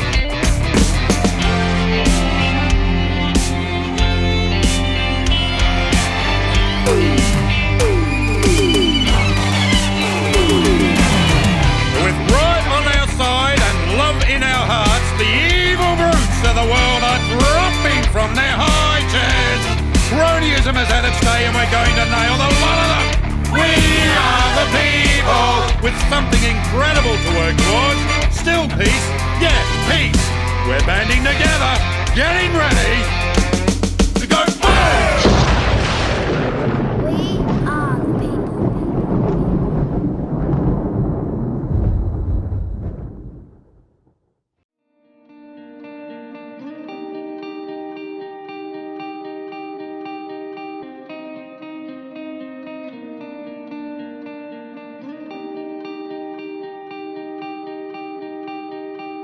I'll lay my eggs right here, she said, placing some dry grass on the window ledge. Are you crazy? Look how high this nest will be. How we can walk our little ducks when they are babies. And look, my darling, there's a human just behind that glass. See? That white-haired fellow. Peering through his spectacles at us. Look in his eyes, though, my love. He's not like the others. There's an infinity of kindness in those eyes. I feel quite safe here. But I'm not sure why. See? He left a little of his bread again, and some silver strands of hair for our nest. So white they look like from moonlight they were spun. He wants us to stay, 'cause he's always alone. He is always alone. Well, you're the boss, my darling. I will not argue. But ask the others just to make sure that he won't hurt you. Hey friends, what do you know about that white-haired fellow doing bird and jerky on the marsh? Oh, the wizard, they replied. He's one of us. The wise ones say he's trying to free us all. From the humans, he's the bravest, most courageous of them all. He goes after the bastards who choke up the air and blow up the oceans and launch the warfare and poison the soil and make scarce trees, punch holes in the sky and bleach the great reef and fill the whales with plastic dots and strangle sweet turtles. I lock up all the pigs and foam the rivers with chemicals and oil the great lands and make islands of trash and farm all of the humans for a big chunk of cash. For a big chunk of cash. They say the marshy wizard summoned an hourglass that flashed a light so bright that when he cast it on those wicked ones, everyone could see them in that light. Everyone could see, for a terrifying moment, what they are. And that's why they locked him up, and they threw away the key, 'cause he sees what they are doing. He sees what they are doing. They keep him in that cold room, away from all the humans, 'cause he sees what they are doing. How do you know this? Oh, the egrets told us. They talked to the pelicans, who talked to the fish, who talked to the dolphins, who talked to the whales. Well, the whales, Doc said. Must be true. Have you tried to tell the other farm humans? And all at once, all the beings got excited. Even the trees nodded with enthusiasm, and the grass begged to be invited. I did, said the sparrow. I took him by surprise. I did, said a squirrel. I stared her in the eyes. I did, said the butterfly. I did, said the bee. I sidled up to an ear of one and yelled, "Let the wizard free!" We've all tried, said the turtle, in a voice as ancient as the breeze. Lizards, frogs, snakes and spiders, insects and bees. From sea life and land life, critters large and small.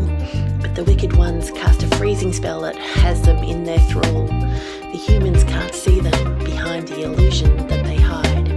Invisible cages for fear imprison humankind. The wizard's pen is bricks and mortar on the outside, but the other humans have their own coops that exist solely in their minds. But a spark in the dark lights a room for a moment, and you can see where the monsters lie. The room may go dark again, but you can't unsee them, and you know exactly where they hide. The bastards know it's just a matter of time before the humans unfreeze and awake to their crimes. The trauma and lies can only prolong inertia and fogginess for only so long. When the humans open their cage of beliefs, it's when the door opens and the wizard walks free. But until then, we can only try to wake him up and keep the wizard's spirits up, while the wicked ones wave their nukes and fill the belly of the sea with plastic puke and have us all march to their murderous tune. Listen to the earth, Mama sends them to wake us, shake us, break us, and unmake us, and take us and show us what the world could be. What the world could be.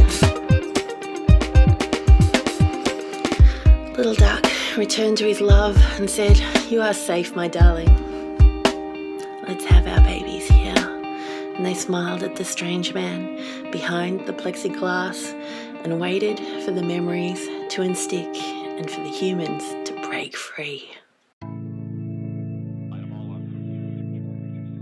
Come on, fire.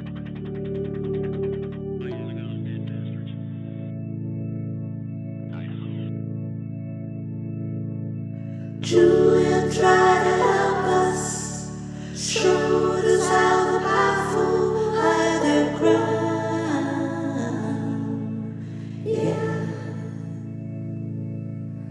Shoot 'em up and cover up how they left and didn't give a damn. Yeah. But it takes time.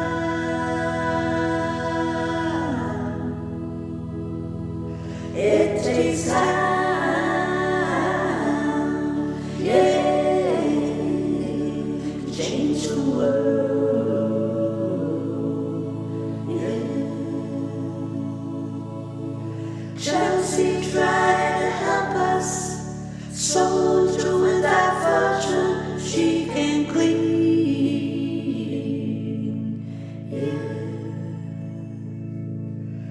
Raise the veil. Murder and the torture was a sin, yeah. But it takes time.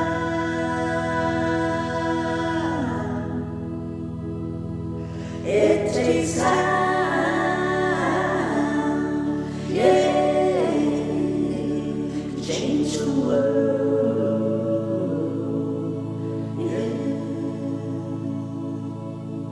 Time.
like a movie,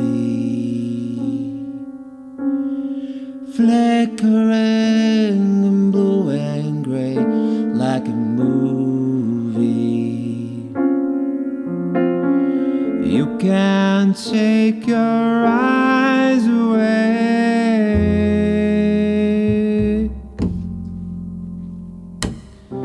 Here's a man that knows of a beast, magic camera in his eye, and not man he sees before him, just pixels floating by.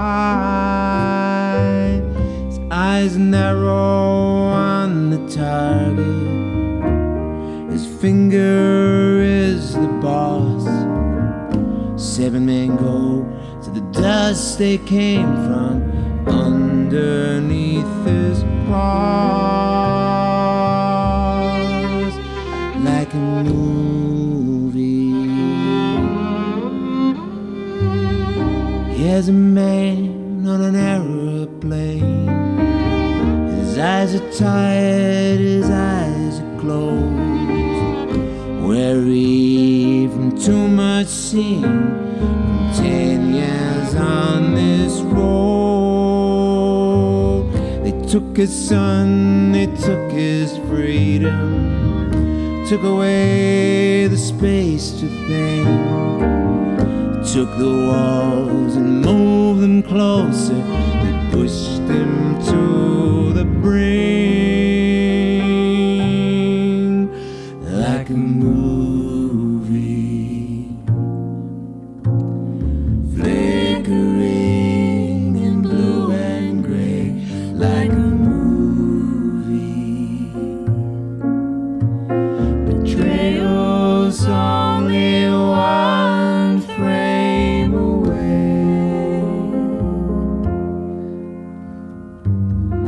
There's a hawk in front of an eagle, 3 colors tattooed on his chest.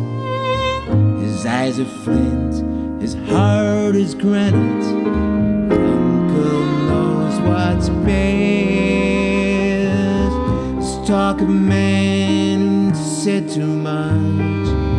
Let's talk of a man who sealed his fate. Talk of a bounty for the one who brings his head upon a plate, like a movie.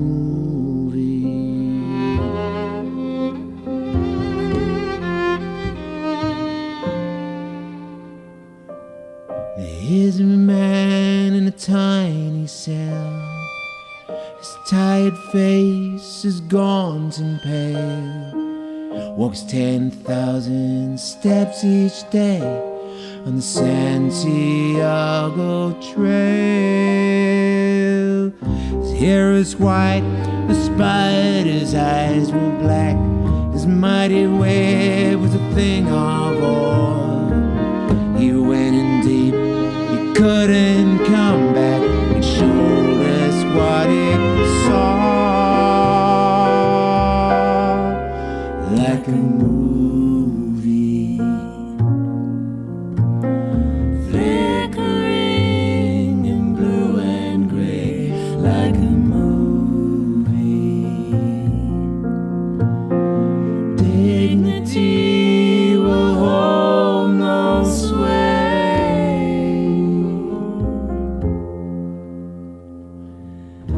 when the dawn breaks and the mist clears. Watch the final scene if you dare. One man in front of an army, all alone. And this man, what's he gonna do now? What about you? What are you gonna do now? Are you gonna sit there watching? If we all stood up, we could stop this movie. Don't you think it's time we stop this movie?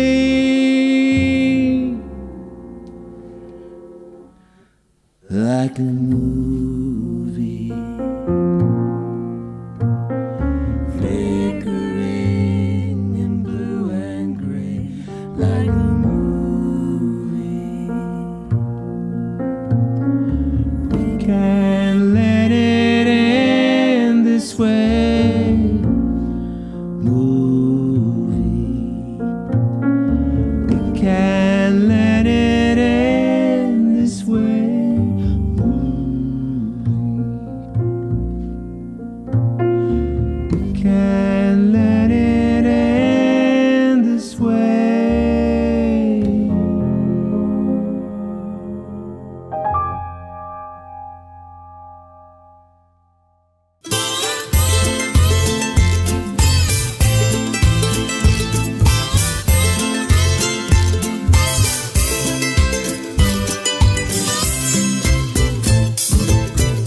care for freedom, do ya?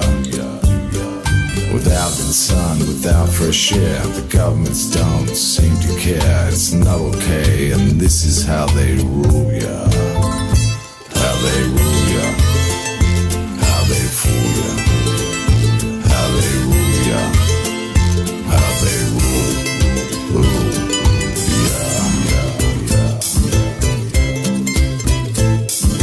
Julian has been here before. He's seen this crap and he's walked this floor. Try to wear him down, but he'll undo ya. One that's silent about their wars. They rig the system and they flaunt law. It's not okay. This is how they rule ya. How they rule ya. How they fool ya. How they rule ya. How they rule ya.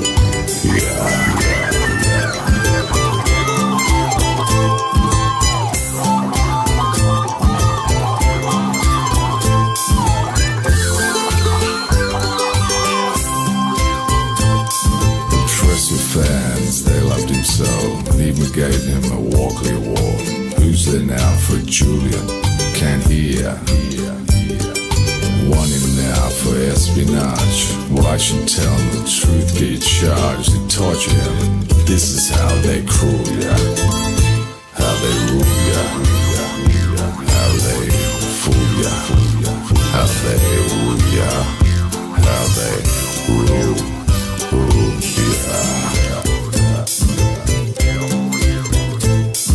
Celebrities are celebrated, knowing the truth is regulated. You never seem to care for honesty, do ya? Mainstream news, the number of you doesn't matter if it's all fake news. Please don't say, baby, this is how they rule ya. How they rule ya. How they fool ya. How they rule ya. They just fool. How they rule ya. How they fool ya. How they rule ya. They just fool.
set you free. Should we listen to the whistleblowers? Of course. Even if it'll throw us? Of course. Of course. Cause if you need to suppress the truth, then I expect that you've got some regretful news. But it's best that you confess, and soon, before we end up less than destitute. Civilian deaths and executions are routine, while billions are spent on weapon producing. Do you think you can reduce the terror threat by inflicting terror on an infant that's never witnessed terror yet? Look, if Americans had taken my parents away, I'd never forget my vendetta till I'd settled the debt. It'd take more than an open letter to let you.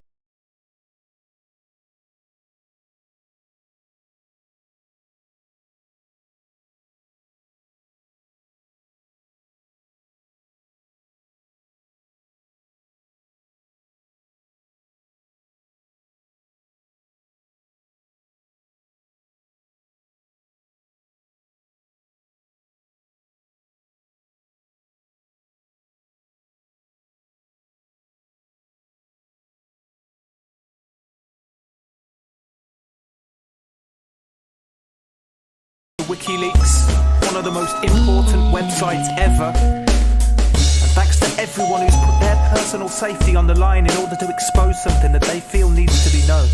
The truth will set you free. He's mad. Are people becoming obsolete? A giant electronic brain is starting to agitating in the universe. We're up against something we can't fight until we can figure it out. Network exposure, bad good load, update data, super highway code, file care, street view code, my man invader, security phone. Robots throughout the world, we command you to murder mankind.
WikiLeaks, we want freedom of speech, we want transparency in international information.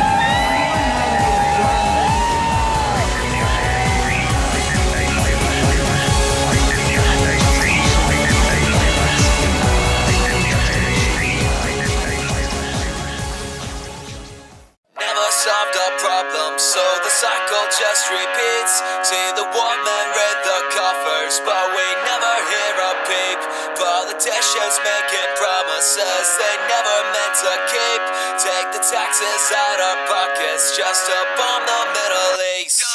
Screaming in the night, see the things they try to hide. All they buried in the dark, 10,000 candles kind of light. till they did up on the Middle East. Till Snowden's home is released. I know something you should know when that whistle blows. Never solved our problem, so the cycle just goes on. Paid to save power and torture from Iraq to Vietnam. Sending shots at kids and doctors. When we talk they hear our calls. Call that freedom, I call bullshit. See these devils they call gods. It's screaming in the night. See the things they try to hide. All they buried in the dark. 10,000 candles kind of light. Till they did up on the Middle East. Till Snowden's home is released. I know something you should know when that whistle blows. I'm not sorry if you can't take it. There's children starving, they might not make it. Missiles falling, they're striking fear, but the whistle's calling, can you hear? Never solved our problem, so the cycle just repeats. See the woman read the coffers, but we never hear a peep. Do you hear it?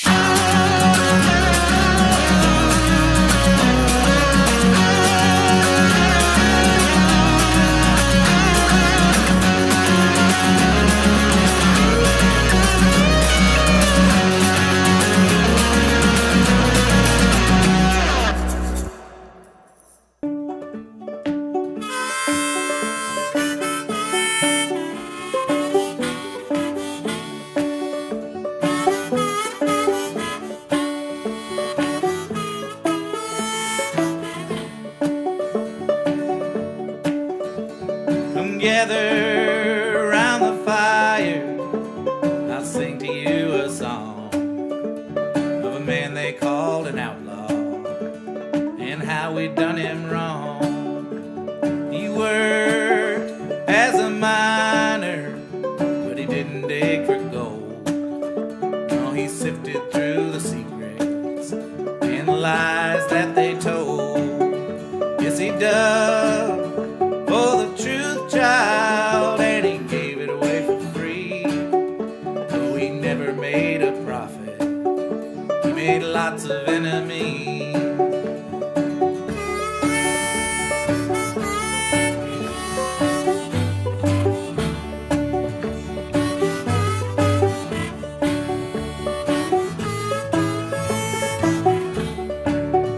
All the criminals in power pulling wool across our eyes.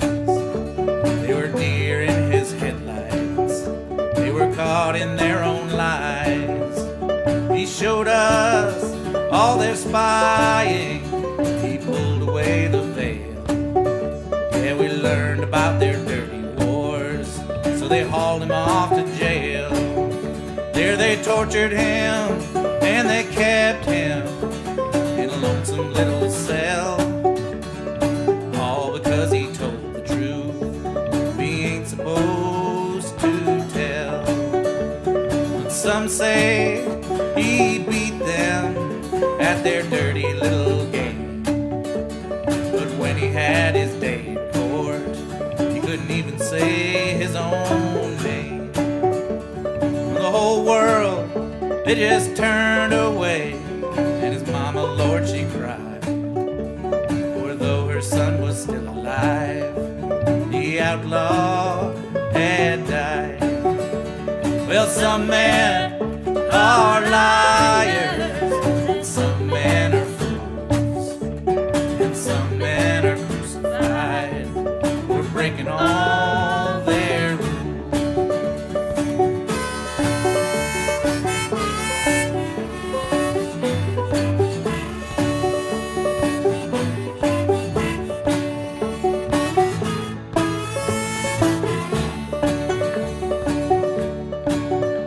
There's things you shouldn't say, child. There's tales you shouldn't tell, or you'll end up like that outlaw in his lonesome little cell. There's things you shouldn't know, child. Oh, there's things you shouldn't see. I've sung a song you shouldn't hear. They'll soon be here for me. But child, don't you worry, it's time to go to bed. The outlaws all are gone now, so lay down your head. Yes, we jailed all the outlaws, but here's a little twist. Before we called them outlaws, we called them journalists.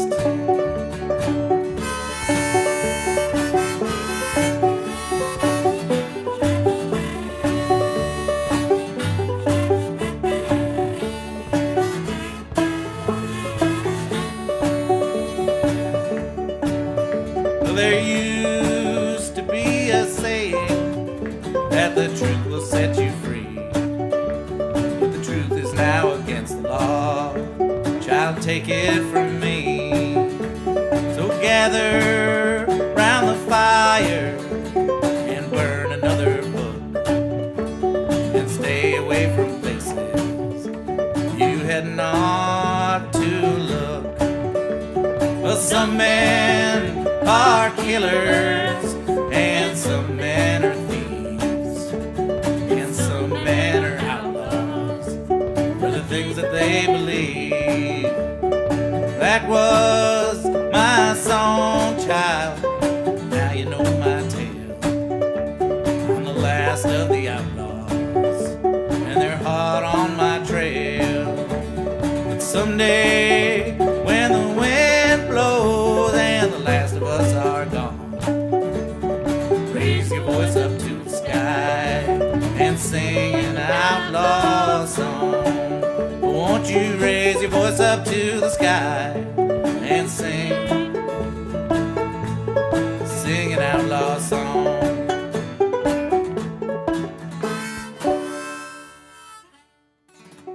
You've been characterized as a hero and as a villain, a martyr, terrorist. I'm not yet a martyr. Right. Let's keep it that way.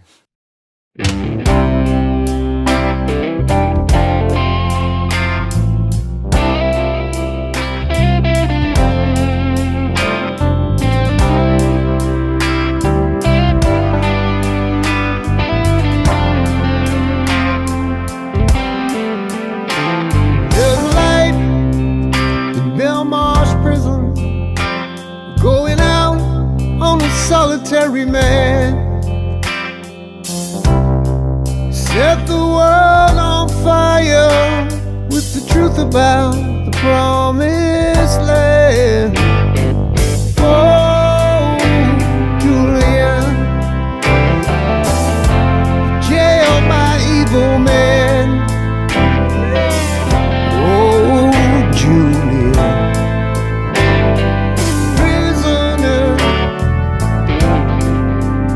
of the damned.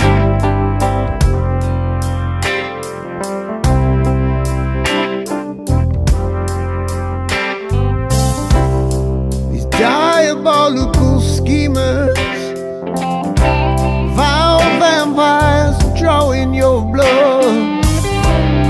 These demons you showed us, we know their countries and their clubs. Hide you like their secrets. They want us to forget, hoping you will die soon. We pray not yet.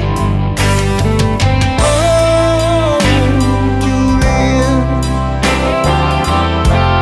you were jailed by evil men.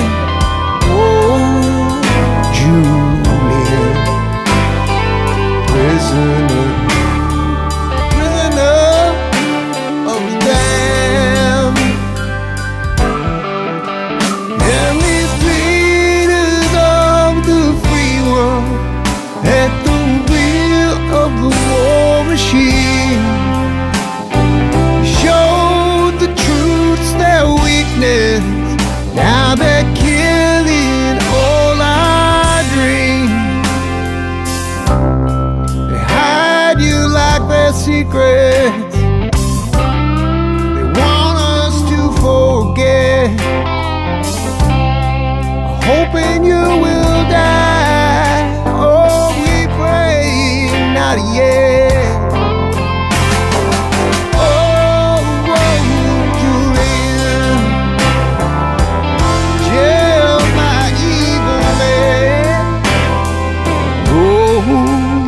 Julian, prisoner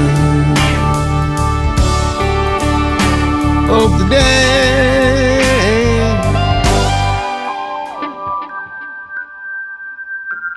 There's a light in Belmarsh prison, going out on a solitary man. Set the world on fire with the truth about the promised land.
Feeling cold now, but got the heater on.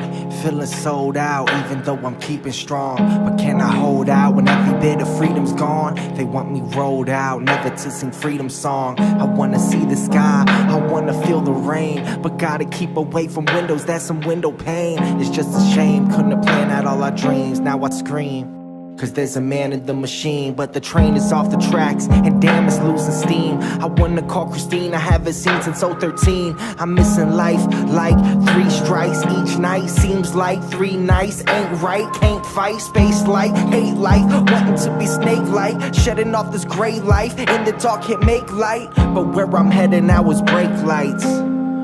Where I'm headed now, they brake lights. Counting days like brake lights, feeling weight like brake lights. Had a great life, brake lights, brake lights, brake lights. Out of place like brake lights, in my face like brake lights. Counting days like brake lights, brake lights, brake lights. Sit here asking, what have I done? If these strings were cut, I'd see my son. And if I could just fly from this place, then I'd hold you in my love embrace. And if I could just speak to you now, I'd renew my vow and be in the now. Is this me in denial? Wanna remove stress from your brow and pay you back some way, somehow. But it's painted black, can see the way back now. But how's the house and how's your mom? I doubt the way the media portrays me makes you hate me. But to think you see that daily makes me crazy, that just ain't me. This is without a doubt going to be this generation's Free Mandela movement. Every single generation must fight against the same battles that previous generations have fought. Brake lights, counting days like brake lights, brake lights, brake lights, brake lights, brake lights, brake lights, brake lights, brake lights, brake lights.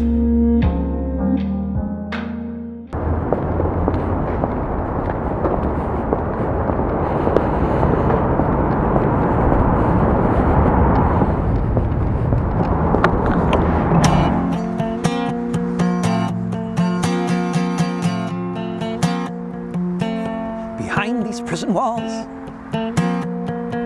there's a man who's won awards for the work that he has done. and all that it affords, such as the knowledge of the horrors committed in our name. They can't stop the message, so the messenger gets blamed. Behind these prison walls, in solitary confinement, in a land of rolling hills and royalty and other such refinement, is someone who is a hero to whistleblowers everywhere, who help them tell the world of the crimes of Tony Blair. Behind these prison walls, you will find a mortal man. The reason why we know what happened in Afghanistan, when the soldiers of the empire, whose sun set long before, were torturing civilians in their terror war. Behind these prison walls is a part of WikiLeaks, an eloquent orator,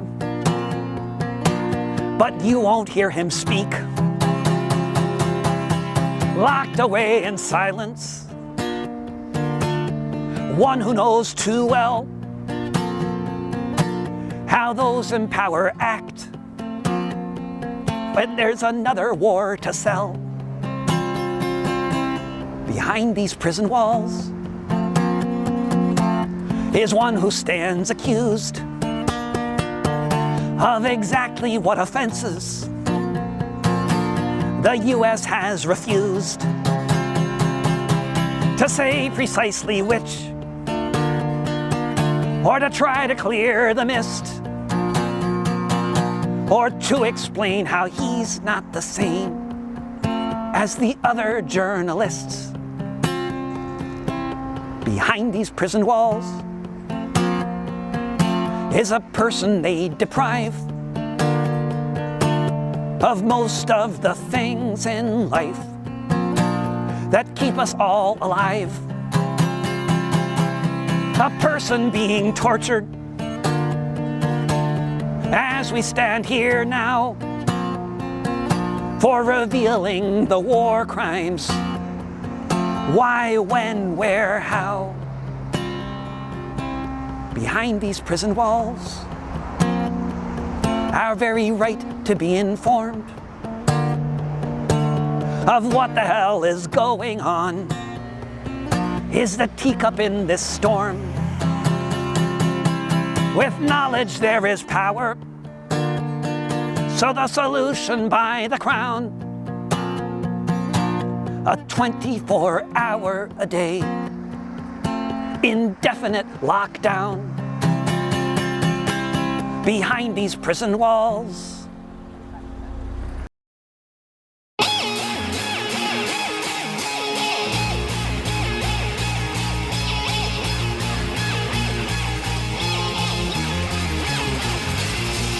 todo empieza con una llamarada cuando despedimos llamas de nuestras miradas. Quieren detener el incendio que se propaga, pero hay fuegos que con agua no se apagan. Y se acerca la línea policíaca, los músculos se tensan y aumenta la frecuencia cardíaca, suben los niveles de testosterona y empieza ese momento en el que se enfrentan las personas. Cuando somos amigos del coraje, cuando gritar se convierte en nuestro único lenguaje. A mí me ordena la razón, a ti te ordena un coronel. Si nuestra lucha es de cartón, la de ustedes es de papel. Y no nos paran, porque un mensaje contundente convierte a cualquier teniente en un tiburón sin dientes. El Estado nos teme porque al mismo tiempo somos 132 y 15M si la prensa no habla. Nosotros damos los detalles, pintando las paredes con aerosol en las calles. Levanto mi pancarta y la difundo, con solo una persona que la lea ya empieza a cambiar el mundo. Venga, soltame el pie. Coro con coro, paso con paso.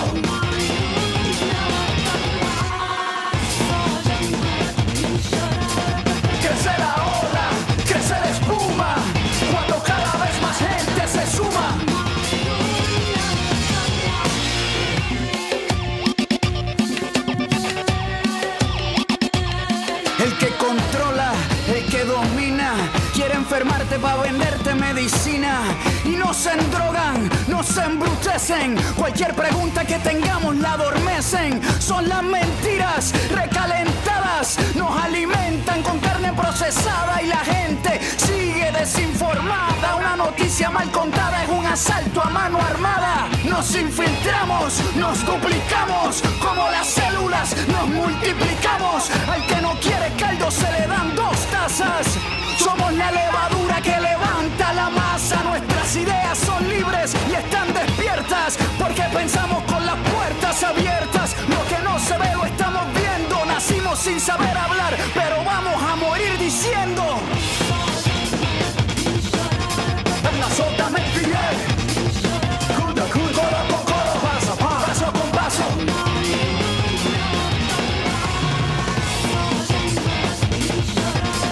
Crece la ola, crece la espuma, cuando cada vez más gente se suma. We live in the world that your propaganda made. But where you think you are strong, you are weak. Your lies tell us the truth we will use against you. Your secrecy shows us where we will strike. Your weapons reveal your fear for all to see. From Cairo to Quito, a new world is forming. The power of people armed with the truth.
Can you help me keep a secret, or will you just WikiLeaks it? Can you keep a secret for a minute or two? I think the CIA should keep their eyes upon you. Cause the way you sit there and reveal all my secrets has my mind in a flurry and my heart at its weakest. You ever had a party with a CIA agent? Maybe we should leave this club and try to restage it. But tell them our secret and I'll throw you in jail and make you pay $500,000 in bail. Can you help me keep a secret, or will you just WikiLeaks it?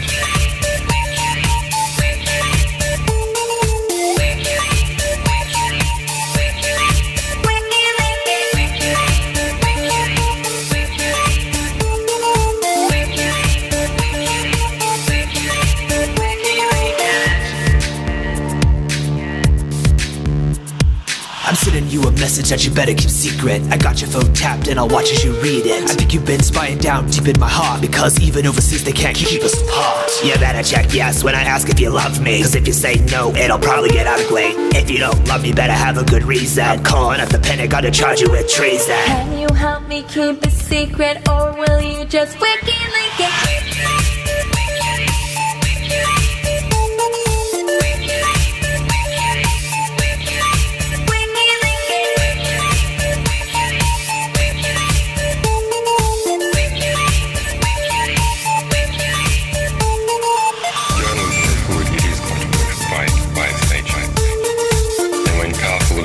Taken on, there is always a back reaction. It is the role of good journalism to take on powerful abuse. And when powerful abuses are taken on, there is always a back reaction.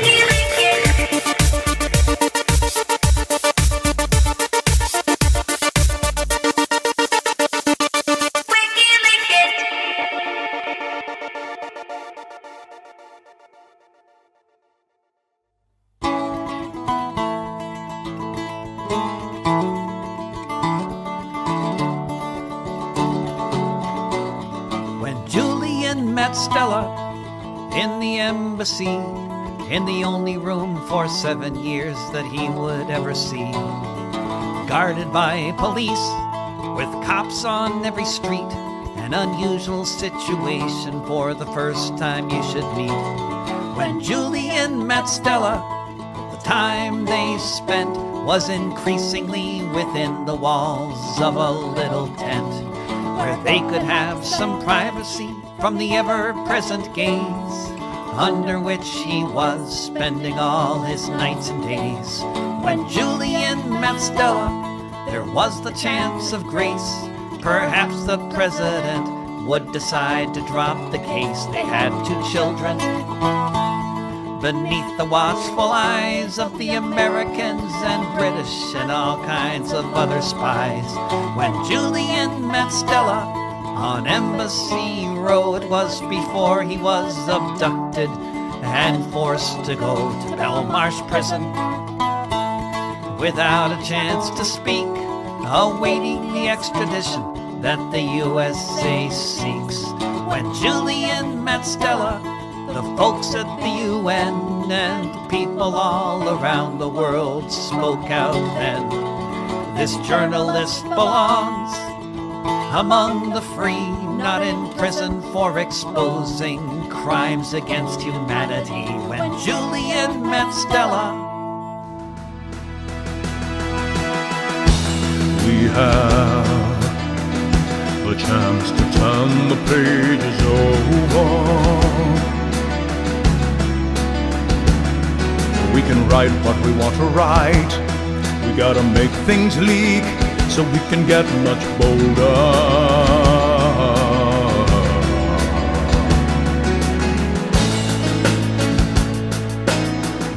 Oh, we're all wiretapped now. We're all being fed lies. Not long till we get all the rats out. Once we turn on all the